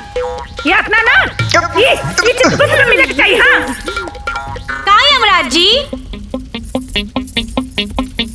हाँ, गांधी जी के बारे में तो सुन ले है ना, जैसे ऊ अंग्रेज लोग के लाइन पे लाके रख दिले, वैसे हमनी सास पतोह देवरानी जेठानी मिलके देवता लोग के लाइन पे लाके रख दे। हाँ, और सुनी, अगर एहू से बात ना बनी ना तो अन्याय के खिलाफ हमनी के चक्का जाम करम सान, धरना प्रदर्शन करम सान। दुश्मनों आगे बढ़ो। नहीं चलेगी, नहीं चलेगी तानाशाही, नहीं चलेगी, नहीं चलेगी, नहीं चलेगी तानाशाही, नहीं चलेगी, नहीं चलेगी तानाशाही, नहीं चलेगी, नहीं चलेगी, नहीं चलेगी अपमानी नहीं चलेगी, नहीं चलेगी, नहीं चलेगी तानाशाही, नहीं चलेगी। अरे चलो ना, अरे बहुत देर लोग बाड़े चला। नहीं चलेगी तानाशाही, नहीं चलेगी, नहीं चलेगी, नहीं चलेगी तानाशाही, नहीं चलेगी, नहीं चलेगी, नहीं चलेगी अपमानी नहीं चलेगी। ये लड़ाई जारी है, सास बहू की बारी है, घर में सब कुछ आर होगा, सास बहू का राज होगा, सास बहू की बड़ी तैयारी नहीं चलेगी अपमानी। चलो, नहीं चलेगी, नहीं चलेगी अपमानी नहीं चलेगी, नहीं चलेगी, नहीं चलेगी। चित्रगुप्त जी हाय हाय, न्याय करो, न्याय करो, हमारे साथ न्याय करो। चित्रगुप्त जी गद्दी छोड़ो, गद्दी छोड़ो, गद्दी। नारायण नारायण। हाँ? हे मानव, व्यर्थ में अशांति फैलौला से नियम ना बदल सकेला। हे नामी छे, कैसन बात बतियाओ थे रउआ जी? हां, काहे नहीं बदल सकत बाजी? हां, और हमरा धरती पर धारा 370 ना बदलल बा। हां हां, अरे तो मृत्यु लोक है और ई स्वर्ग लोक है।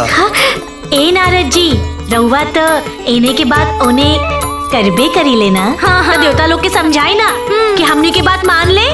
नारायण नारायण। स्वर्ग लोक में बल पूर्वक केहू स्थान ना पा सकेला। स्वर्ग लोक में स्थान पावे खातिर जप और तपस्या की आवश्यकता पड़ेला। अच्छा अच्छा जी, अजन हमनी के बिना अन्न पानी के ए दरबार से ओ दरबार घूमत आनी जा, उ तपस्या ना ह।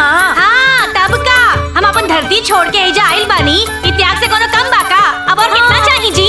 अरे मंद बुद्धि लोग, वर्षों वर्ष तपस्या करे पड़ेला। वर्षों? हे नारद जी, अरे हमनी के लगे इतना टाइम वाइम नहीं खेबा। हाँ, शुरू करो, चलो पूरी करो, पूरी करो, हमारी मांग के पूरी करो। हमरा तो देवराज इंद्र के सिंहासन अब संकट में प्रतीत हो ताटे। नारायण नारायण।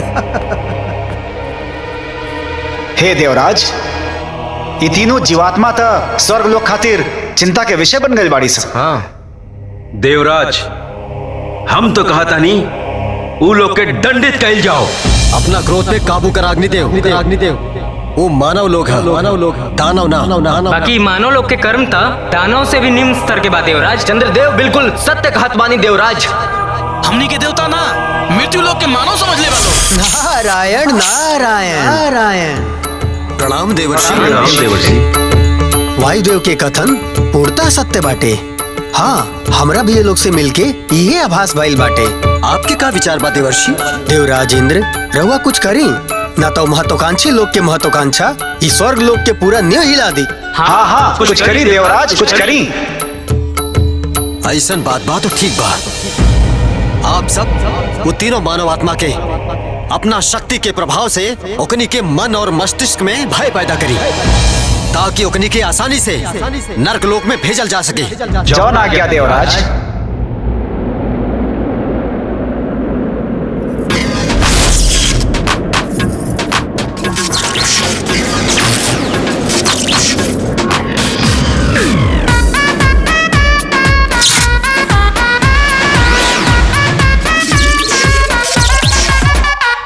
के स्वर्ग में खूबे दंगा लेके देवता लोग से पंगा। के स्वर्ग में खूबे दंगा लेके देवता लोग से पंगा। आफत में बाजान बालोग बुरा हाल में। अरे सास बहू फंस गई, अरे सास बहू फंस गई देवता लोग के चाल में। अरे सास बहू फंस गइल देवता लोग के चाल में।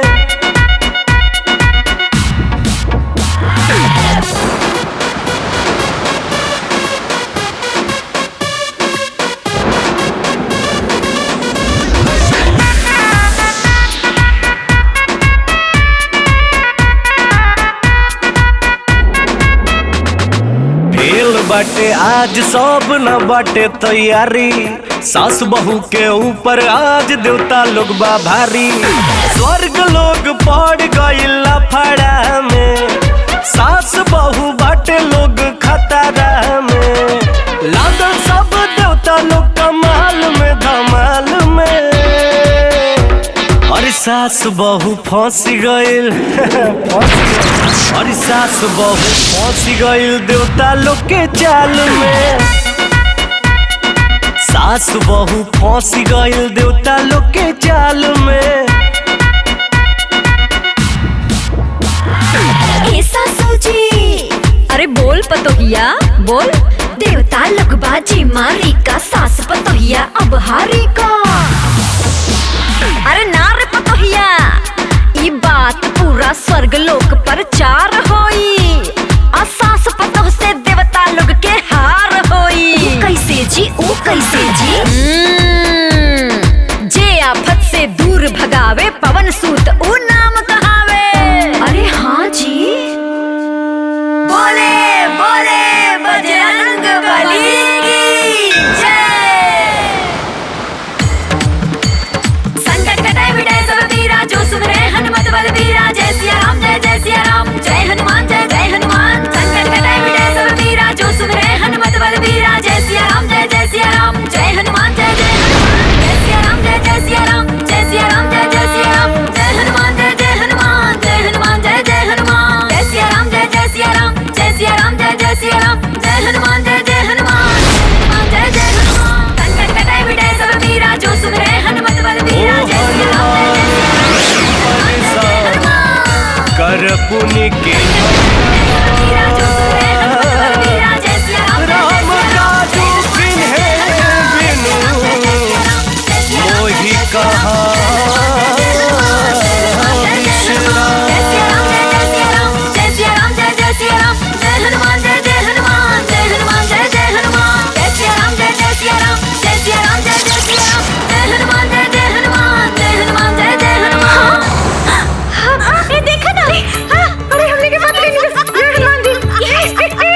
हो गए देवगण। कदाचित जौन संभव ना रहे वो संभव हो गए देवराज। अर्थात वो दोनों साधारण मानव नहीं थे प्रभु। ये कैसे प्रतीत भइल? हमनी के शक्ति के प्रभाव भी वो सब पे असफल हो गई। कहीं ओकनी के लगे असुरी शक्ति तो नहीं थे। नारायण नारायण। प्रणाम देवर्षि। देवराज इंद्र, अत्यधिक चिंता के की आवश्यकता नहीं के। वो लोग भी साधारण मनुष्य है और स्वयं पवन पुत्र हनुमान उनका रक्षा करता ने। हनुमान? हाँ, भ्रमण करत हम स्वयं अपनी आंख से दिखले रहनी। लेकिन वीर हनुमान हमने के साथे ऐसा काहे कहले देवर्षि? अब एकर उत्तर तो स्वयं हनुमान जी ही दे सके ने।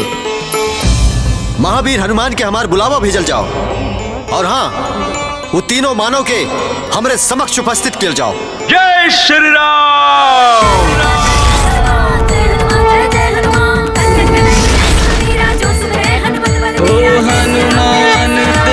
साक्षात हनुमान जी। हनुमान जी गोर लागतानी हनुमान जी।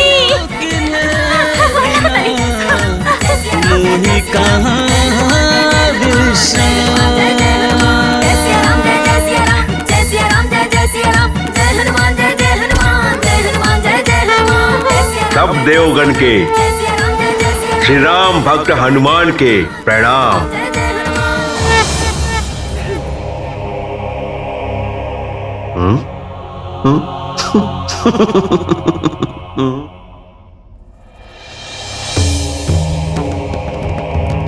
हमरा इंद्रलोक बुलाए के आश्रय प्रभु। हनुमान जी, आज रहुआ ये ना समझ उपद्रवी और बुद्धिहीन मानव के कारण सब लोगन के देव शक्ति के उपहास उड़ौनी।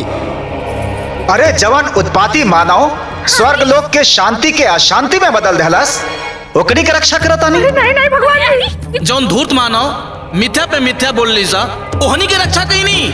जौन उदंड मानव हमनी देवगण के मूर्ख समझे के भूल कैली, ओखनी के रक्षा कहीं नहीं। जौन भ्रष्ट बुद्धि स्वर्ग लोक में उपद्रव मचैली सन, ओकनी के रक्षा कहीं नहीं। जौन कर्महीन मानव स्वर्ग लोक के नर्क लोक में बदले के कोशिश कैलक, ओकनी के रक्षा कहीं नहीं। हनुमान जी, ये तीनों उपद्रवी हमार गदा हमार यमफास के स्पर्श करके उपद्रव मचौली। रहुआ ओकर रक्षा करता नहीं। मनुष्य होके स्वर्ग लोक में अप्सरा के अपमान करनी सर। अरे ऐसा दुष्ट आत्मा के तो रहुआ के दंडित करे के चाहिए। दंडित करे के चाहिए, दंडित करे के चाहिए। बोला ना कुछ, बोला ना। अरे नहीं हनुमान जी। अच्छा जी, अब हम पूछनी है। रउआ सबे पार्टी बना के हमनी के खिलाफ हमारे हनुमान जी के भड़कावत बानी जा। हाँ, ए इंद्रदेव जी, वाह वाह, बहुत बढ़िया। हाँ, ए इंद्र भगवान, रउआ हमनी के गलती तो हनुमान जी के बता दिले, बाकी आपन गलती भी बताई लोग। सुन ली हनुमान जी, के सच बा के गलत बा। हाँ, कबो हवा फेंकता लोग, कबो पानी फेंकता लोग, कबो आग फेंकता लोग। रउआ बताई ई कोनो बात भइल? एकदम सही बोलू हैं? ये सबे मिल के हमनी के मुआवे के कोशिश कर पालन त कौनो बात नहीं खे। हमनी के अपने हनुमान जी से मदद मांग लेनी त रउआ सबे में खलबली काहे मच गइल जी? ए यमराज जी, अरे आपके यमलोक से निमन था हमार नैहर है। जब हम नैहर जानी ना तैसे फटाक से चाय बन के आ जाला। बाकी रहुआ यही जो चिल्लात रह गई नी और केहू एक लोटा पानी ना पूछल। आज हमने के तीनों साथ में तो मिल के ना रउआ सबे के कौन पोल पट्टी आज अपने हनुमान जी के सामने खोलत सन। आवा सन, चलो सन। हाँ, हे हनुमान जी, हमनी के जवन कहे सन तवन सच कहे सन, सच के सिवा कुछ ना कहे सन। हम बतानी, एजा बैठल बाड़े ना वरुण देव हमरा ऊपर पानी फेंक ले। हाँ हनुमान जी, और सुनी, हाय वायु देव जी और पिताजी होके हमने के ऊपर हवा फेंक ले। रउए बताई। हाँ, और हाय जन छुड़िया लेके बैठल बाड़े अग्नि देव। आज इन्हों कम नहीं खा। अरे हमनी के ऊपर आग बरसात रहे। हाँ, वो देखी जे कोने में खड़ा बाड़े चित्रगुप्त जी, हमने के रास्ता बट के भागत काहे बानी जी? गलती कइले बाड़े, इसे भागत है ना। हाँ, काहे भागत नहीं? अरे भाई सूरज देव ना हमनी के ऊपर गर्मी बरसौले। और ये चंद्र देव हमरा के जान लगावत रहलन। हाँ हनुमान जी, ई सब जना लोग मिलके हमनी के खिलाफ षड्यंत्र करत रहलन प्रभु। नारायण नारायण। हे देवियों, आप सब लोग मिलके देवतागण के साथ ऐसा व्यवहार करता नहीं। बिल्कुल शोभा नहीं खे देते रहुआ सबके ना ना ना। अच्छा जी, वाह वाह वाह वाह वाह वाह। और रउआ हेने के बाद होने लगा के झगड़ा करावल ई शोभा देला का? हाँ हाँ, बोली बोली बोलत का नहीं खा। अरे बोली, मुहुआ में दही जमल बा। हनुमान जी, रउआ ये धूर्त कपटी चालबाजी लोगन के बात ना सुनी। अरे ऐसे कैसे ना सुनिए जी? अरे हम 7 गो मंगल के भारा भखले बानी। पूछ ली हनुमान जी से, बता दी हनुमान जी ता। और हम 11 किलो लड्डू चढ़ावे के भारा भखले हई, इहो पूछ ली। और रउआ लोग का कइले बानी तनी बताई तो। नारायण नारायण। प्रभु, आज से पहले स्वर्ग लोक में देवता और दानों के बीच में युद्ध होत रहला, और अब मानव और देवता लोग के बीच में युद्ध हो रहल बा। ये दृश्य तो कल्पना से परे बा प्रभु। नारायण नारायण। युद्ध करावे में कहीं न कहीं वीर बजरंग बली के भी बहुत बड़ा हाथ बा। हे समस्त देवतागण, हमके क्षमा करी, बाकी हम तो अपना प्रभु श्री राम के वचन से बंधल बानी। हाँ ए हनुमान जी, अरे इहे बतिया ता इहा सभे के नइखे बुझात है हनुमान जी। अगर अपना संकट में कोनो भी भक्त हमरा के पुकारी तो हम अवश्य ओकर सहायता करब। हाँ, काहे ना करम, रउआ करही के पड़ी। तबे नु हनुमान चालीसा में लिखल बा कि संकट कटे मिटे सब पीरा, जो सुमिरे हनुमत बलबीरा। हनुमान जी, ये तीनों जाने देवलोक खातिर संकट बन गइल बा। अरे ना ना ना ना ना ना ना, ए प्रभु ना ना ना ना ना ना, ई बात सच नहीं के। असल बात तो ई बा कि चित्रगुप्त जी से गलती भइल बा। अब ओकनी की गलती के सजा हमनी के काहे मिली? काहे मिली है बात के फैसला हो जाओ तो सारा झगड़ा झंझट खत्म। हाँ। हे देवतागण, ई मानव लोग के भी तो कथन सत्य ही बा। बोली बोली, हाँ हाँ बोली बोली बोली बोली। हे देवतागण, हमके क्षमा करी, अब हम कोनो सहायता नहीं कर सकत। अरे हनुमान जी इधर के हाला गुला में ना रउआ से एगो बात बतावल भुलाइए गल रहनी है। कौन बात देवी? वो कहा ना कि हमने के यहाँ ना राम मंदिर बन गइल बा। हाँ हनुमान जी, बाप रे बाप, ए बड़का बनल है, ए बड़का। अरे हनुमान जी, अरे हमनियों के दर्शन करे जा रही जा। अरे रहुओ तो होइजे हुकम न जी। जय श्री राम। जय श्री राम, जय श्री राम। अब होई दूध का दूध और पानी का पानी। अब चली जल्दी जल्दी फैसला करी लो। हाँ, हमनी के लगे टाइम ना है। अरे अब कोनो फैसला वैसला ना होखी। काहे ना होई? तोहरा लोगन के ए उदंडता के दंड मिली। अरे ऐसे कैसे दंड मिली हो? हलवा हा का? अरे ऐसे कैसे देबा लोगन? हमनी के लोअर कोर्ट जाई। अरे इतने ना, ओकरा से बड़का ना हाई कोर्ट में जाए, सबसे बड़का कोर्ट में जाए, सुप्रीम कोर्ट में जाए। शांत हो जा। इतू लोगन के मृत्यु लोक ना हो, और ऐजा कोनो कोर्ट नहीं खे। ये कहा था कि कोर्ट नहीं खेपा हो? हाँ, ब्रह्मा जी, विष्णु जी, महेश जी क्या हुआ? बोला। अब निर्णय ब्रह्मा जी करें। चलो चलो।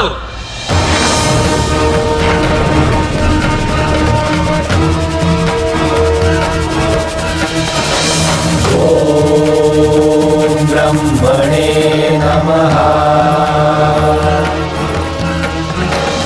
ओम ब्रह्मणे। धीरे धीरे चल रहे। पिछोड़ पिछोड़ आग खा जाती। ब्रह्मदेव दर्शन दी, दर्शन दी ब्रह्मदेव, दर्शन दी, दर्शन दी ब्रह्मदेव, दर्शन दी।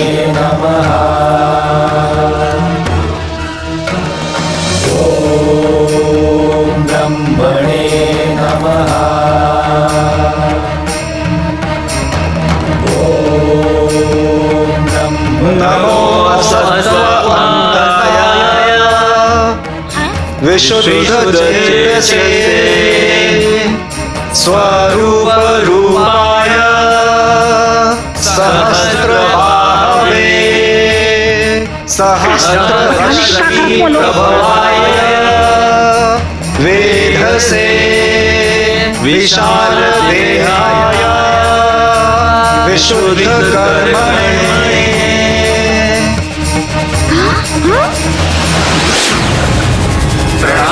महादेव।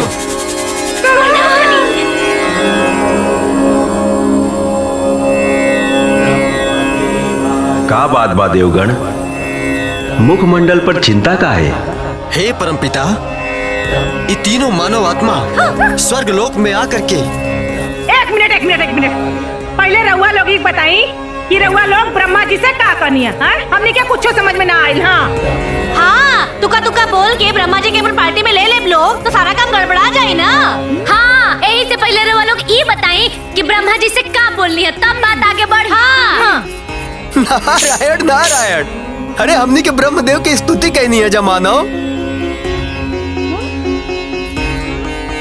हाँ तो हमनियों के पहले स्तुति करल जाए। हाँ तब बात शुरू हुई। हाँ। हे ब्रह्मदेव, हमनी से जवन गलती सही होई ओकरा के माफ करी और हमनी के साथ इंसाफ करी। प्रभु, चित्रगुप्त जी से त्रुटि भइल बा। अरे ना आपन बाद में कहीं, पहले तो हमनी के शिकायत दर्ज करवाई सन। हाँ का कष्ट बा मानव? हाँ अब रउए बताएं ब्रह्मा जी, धरती पर से इंसान परेशान होखबे करेला तो का स्वर्ग लोक में भी परेशान होखी? हाँ जौना स्वर्ग लोक में भगवान लोग रहेला वो इंसान पर अन्याय होता। हाँ देव और मानव के बीच में ये आपसी द्वंद्व के बारे में हमरा के विस्तार से बताई। हे प्रभु, ये तीनों दानव प्रवृत्ति वाला मानव स्वर्ग लोक के गरिमा के रौंद के देवगढ़ के खिलौना बना देने वालों। प्रभु, ये तीनों दंड के हकदार है। ना ना ना ना ना ना, ऐसे ना चली। केस बाकुत अब बहस होता कुछ। हे देवता, रउआ हमनिए के बात सुनी और हमनी के बात पर भरोसा करी। हम बतानी हम पहले हमने तीनों के स्वर्ग लोक बुलावल गई और अब स्वर्ग लोक से नर्क लोक भगावल जाता। हाँ, अब रउए बताई ये अन्याय है कि ना? अब रउए दूध के दूध पानी का पानी करी। हाँ। ई लोग के कथन का सत्य बा यमदेव? जी प्रभु, चित्रगुप्त से त्रुटि के फल स्वरूप ई भइल बा। देख लही ब्रह्मा जी, देख लही आ गई ना असली सच्चाई सामने। हाँ, सारा गलती इन लोगों की बा। हे देवगण, ई समस्या के समाधान महादेव जी ही कर सकेले। रउआ लोग महादेव जी के पास जाई। नारायण नारायण, अब सब देवतागण लोग कैलाश पर्वत चली। प्रणाम ब्रह्मदेव। कैलाश पर्वत। जय हो ब्रह्मा जी।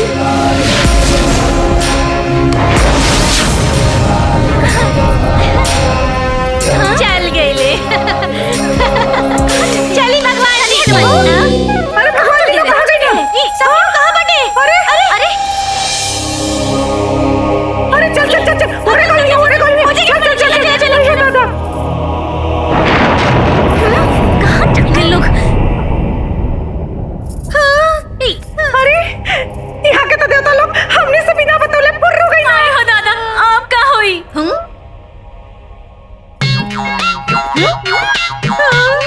कहीं देवता लोग शंकर जी के अपन पार्टी में ले लेता। चलो खो जा। अरे दुश्मनवा, ओइसे चलो। अरे चल अरे बाप रे बाप, का हो गया? यही जाना।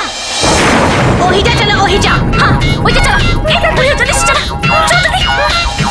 अरे देवता लोग काय कहता हूँ जाई लोग इस हमनिया के हो। मानव, ये असंभव बा, संभव। काहे असंभव बा? इहे मुंह ब्रह्मा जी के सामने काहे ना खुलल रहे? हाँ। तुम्हारा लोगिन के धूर्तता से हर जगह विजय प्राप्त ना होई। ए वायुदेव जी, एगो कहावत सुन ले बानी कि सत्य परेशान हो सकेला लेकिन पराजित नहीं। नारायण नारायण, ई माना लोग देवतागढ़ के संगत पाके देवता लोग के भाषा बोले लगल बा लोग। हे देवर्षि, हम बहुत मानव आत्मा देखनी लेकिन ऐसा मिथ्याभाषी और हठी न देखनी। हाँ हाँ, अब रउआ लोग हारा तानी तो इल्जाम हमनिए पर लादते हैं। ओसे कोनो बात ना।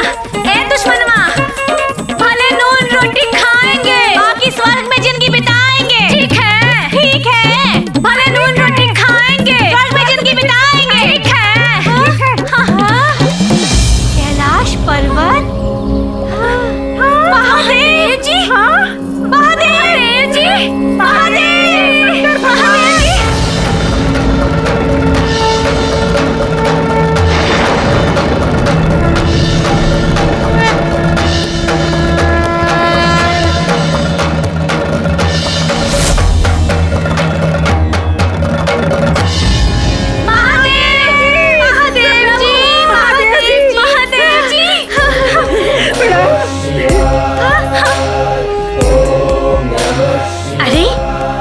जी भी बाड़ी। अरे बाप रे बाप, पार्वती जी। ऐसा तो पार्वती जी भी बाड़ी दुश्मनवा। अरे हम सपना में देखो तनी काहे दादा। गोड़ लगा तनी पार्वती जी, गोड़ लगा तनी। हे महादेव, हे देवी पार्वती, हम देवगण के प्रणाम स्वीकार करी।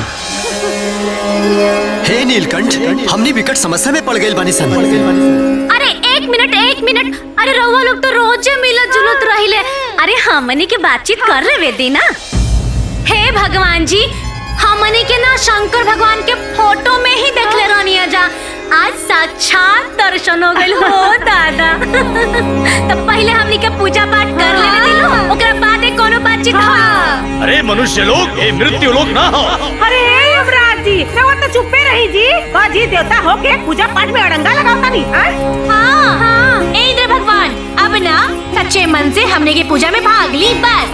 हाँ, नमः पार्वती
हे देवियों, हमनी के तोहरा लोगिन के भजन आराधना से अति प्रसन्न बानी। बोला बोला बोला, का चाहे तोहरा लोगन के? ऐसा मत करी, ना तो बहुत बड़ा अनर्थ हो जाए महादेव। काहे देवराज इंद्र? देवी पार्वती माँ, ये तीनों मानव पहले से ही यम लोक से लेके देवलोक तक उदंड मचा के रख ले बड़े।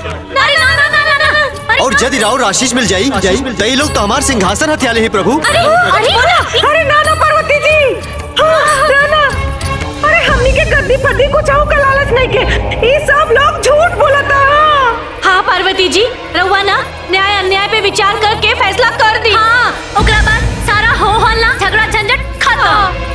आखिर का निर्णय करेगे बा? हे शंकर भगवान, जान जाए जे पहले ये लोग हमने के स्वर्ग लोक ले आई। और फिर कहा था कि चित्रगुप्त जी से गलती हो गई, अब नर्क लोग जा। हाँ, रउए बताई चित्रगुप्त जी गलती कइले और सजा हमनी के काहे मिली? हे शिव शंभू, ई लोगन के तर्कहीन बात और दुष्टता से हमनी परेशान हो गइल बानी सन। इंद्रदेव नारी के सम्मान करी। सम्मान? ए दादा, सम्मान उम्मान ना। ई लोग हमनी के बहुत दुख देले बाड़े। ए मोटा मोटा पेड़ी हमनी के हाथ में लगोले बाड़े। अरे पार्वती जी, अरे जान जाए जे जब इतनियों से मन ना भरल तो ये सब लोग मिल के हमनी के आग से, पानी से, हवा से, बयार से सतावल लोग हैं। ई लोग हमनी के भक्त हैं। देव अपना भक्त साथे ई देवता लोगन के ऐसन व्यवहार सुन के हमके बहुत तकलीफ भइल नाथ। हाँ ए पार्वती जी, अरे एगो रहुए बानी जौन इतना बड़का स्वर्ग लोक में हमनी के दर्द बुझले बानी, बाकी सब लोग तो दुश्मने बा। पार्वती जी जय हो, महादेव की जय हो। गलत करे वाला के दंड मिले के चाहिए महादेव, चाहे वो देव होखे या मानव। ई का हो रहल बा प्रभु? देवी पार्वती के समझाई और हमनी के मदद करी महादेव, मदद करी हमनी के। यदि रउआ अपन भक्त लोग के मदद नहीं कर सकत तो ई देवता लोग के भी मदद नहीं कर सकत, अन्यथा हम रुष्ट होके ई कैलाश के छोड़ के चल जाए। हे देवगण, हम देवी पार्वती के नहीं रुष्ट कर सकत। रउआ लोग भगवान विष्णु के पास जाए। जो आज्ञा महादेव।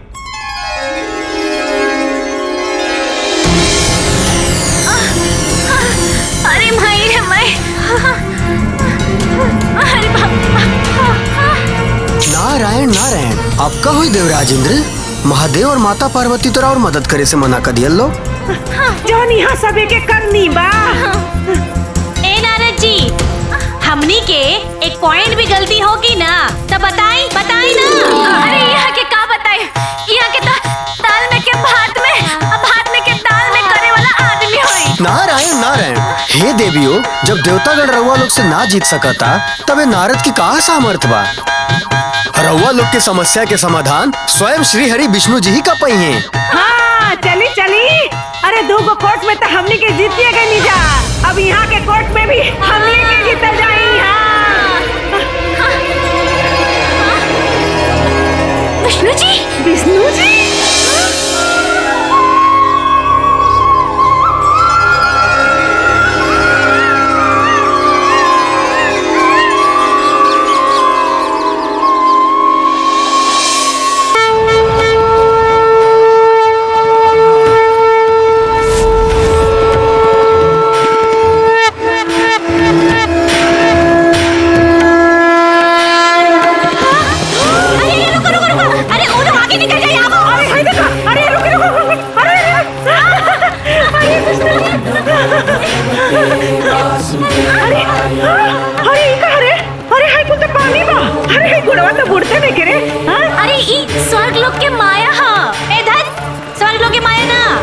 विष्णु भगवान की माया है।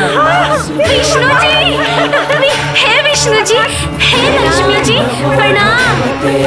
हे विष्णु जी, हे तीनों लोकों के स्वामी, हे अंतर्यामी, हे पालन करता, हमने के सास पतों के न्याय दिलाई प्रभु। ए लक्ष्मी बहन, तू तो हमार बहन जैसन हो ना, काहे कि हमनियों के भी तो लक्ष्मी ननु कहाई। हे लक्ष्मी दीदी, इस सब देवता लोग मिल के ना हमनी के यहाँ से वहाँ से यहाँ परेशान कर देले बा लोग। हाँ ए लक्ष्मी जी। अरे रो बड़ बानी ना, वहाँ के छोट बानी, वहाँ के हमनी के उम्र के बानी। बेटी बोली बोली यहाँ कहेंगी बोल। हाँ ए लक्ष्मी बिटिया, अरे जान जाए जे दोनों गोड़ बथता अठौना में अलगे दर्द उठल बा, रउआ के तो सब मालूम बा, हमनी के साथे न्याय करा दी। इंद्रदेव, हमरा बहन लोग के साथ ये अन्याय काहे हो रहल बा? ए इंद्र भगवान, जवाब दी ना, अब राउर बढ़िया से इलाज होई। ये छली कपटी मानो लोग के बात ना मानी लक्ष्मी देवी। काहे ना मानी? अरे बहन के दुख बहिने न बूझी। हे देवतागण, का रउआ लोग इस सब नहीं जानत कि समस्त सृष्टि पर नारी हमरे अंश है। हाँ, बस ये बतिया तो इ लोग के बुझात नहीं खे। देवी लक्ष्मी देवगण के भी व्यथा सुनी। अरे विष्णु जी, सब भगवान जी लोग देवता लोग के ही सुना, तो हमनी सबके के सुनी जी। पालन करता ये मानव लोग आपन अधिकार क्षेत्र के उल्लंघन कैले बा। नारायण नारायण, सब देवतागण अगर यही लोग के समस्या के समाधान में लागल रही तो सृष्टि के संचालन कैसे हुई।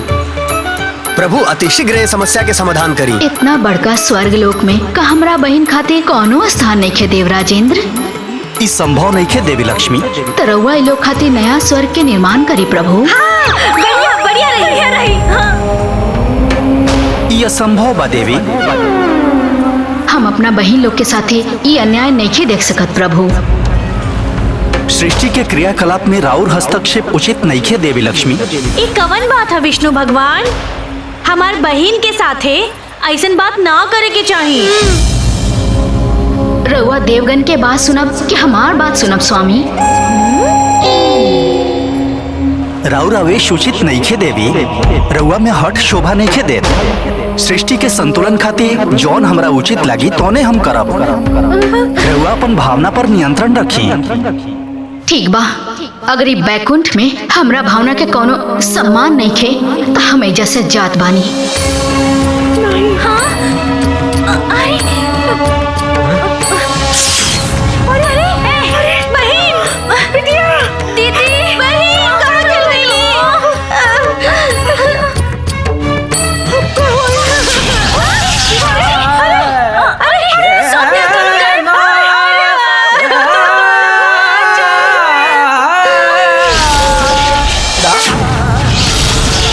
परमपिता परमेश्वर, हे पालनहार, हम तो बड़ा दुविधा भी पड़ गए बानी।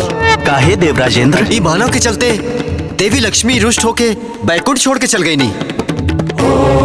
नारायण नारायण, देवराज राउर चिंता व्यर्थ बाटे। देवी लक्ष्मी कभी भी श्रीमन नारायण के छोड़ के जा ही नहीं सकेली। हे तीनों लोक के स्वामी श्री सच्चिदानंद भगवान हरि विष्णु, इस सास बहुरूपी कंकट से हमने देवलोक के मुक्ति दिलाई। इस स्वर्ग लोक के बचाई प्रभु।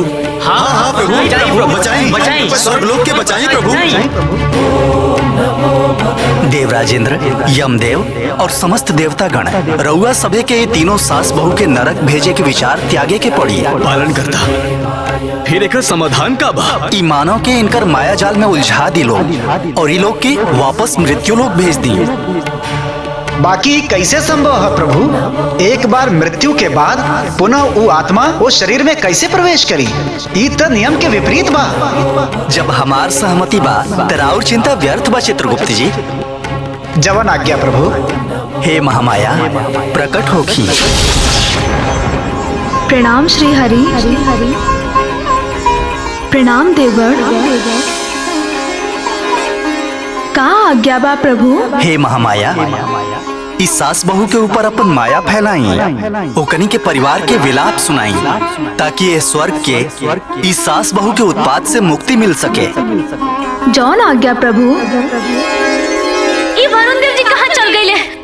इंद्र भगवान कहाँ है रउआ? वायुदेव जी, विष्णु देव चल गए लोग। ए वायुदेव जी, अरे क्यों लौकते नहीं थे?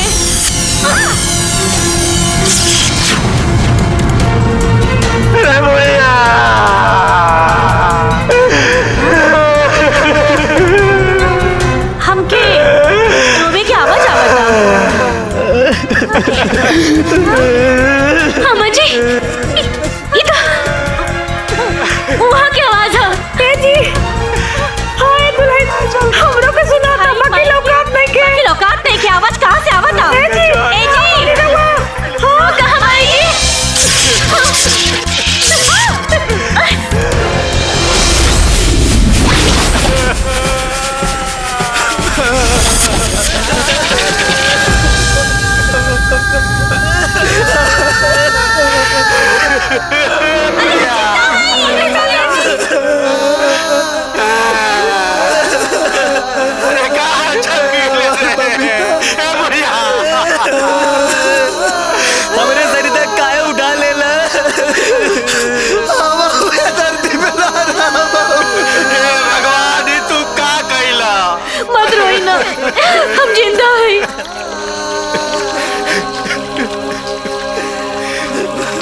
आप काहे मानाओ?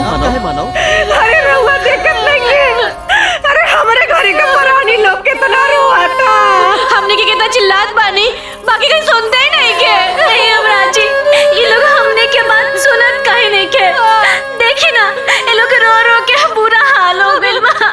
तो हमने के नीचे भेज देना। वो मृत्यु लोक है। स्वर्ग लोक की आवाज मृत्यु लोक तक ना पहुँचे। तो हमने के नीचे भेज देना। वो लोग की रावत नहीं की देख सकत। भेज देना हमने के। हे इंद्र भगवान, हमने के नीचे भेज दी। देखी ना, ये लोग रो रो के बुरा हाल हो गइल बाटे। अब तेलों के शरीर के मुखाग्नि देवे जाता लोग।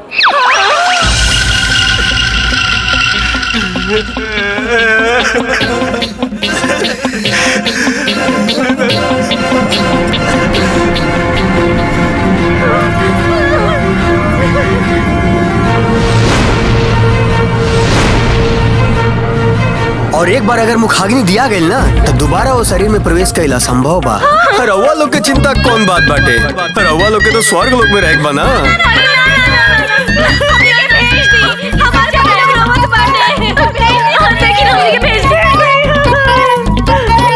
ठीक बा। हम तो हनी लोग के मनोकामना पूरा करा था।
अचरज कैसे भइल? अरे बाबूजी, हमरे खुदे न समझ में आता मरल जीव जिंदा कैसे हो सकेला। अरे हमनी के स्वर्ग से आवता नहीं संजी। हाँ, सब देवता लोग हमनी के प्राण वापस भेज दिया लो। बता बाजी, हम सारा देवता लोग के अकेले हरा के यही जा गई। अरे करते हरौली रे, स्वर्ग के सुख भोगे वाला बात क्या कल? ब्रह्मा और ऋषि से झगड़ा क्या कल? अच्छा, उनारा बाजी केला गोले रहे और यमराज के गदा के उठाले रहे। दोनों कुछ न कर ले। शुरू हो गई। सब हम कर रहे उ जमराज के जब फसवा के उठाले रहे। हां उठाले रही। हां जब फसवा भारी रहे कि गदा भारी रहे। हां ओई जब फसवा से तोर के मुआई डल रहती। बढ़िया पानी के उठाले गदा और फाड़। अरे शांत हो जाओ। अरे भगवान खातिर चुप हो जा लोग।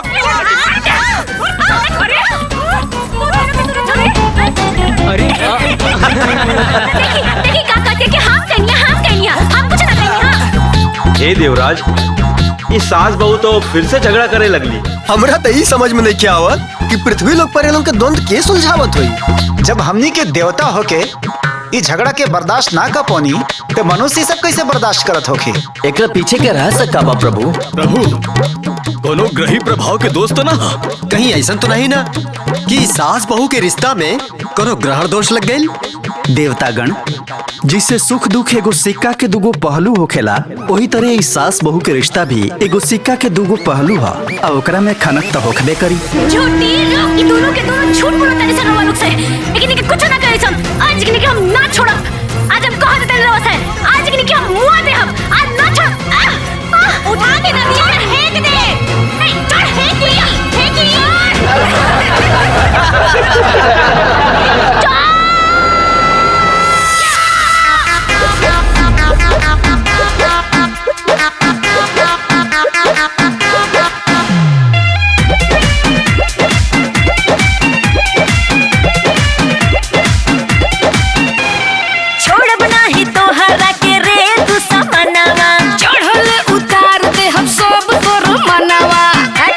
ज्यादा बकर बकर मत कर।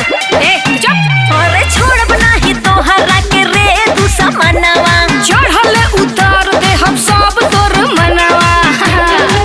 आय अपन पावर बता दे, आ तो के पानी पिया दे, बुझले। तोहरा बोलिया से माथा सनक जाता, तोहरा बोलिया से माथा सनक जाता, तोहके देखते ही दहिया धनक जाता, तोहके देखते ही दहिया धनक जाता।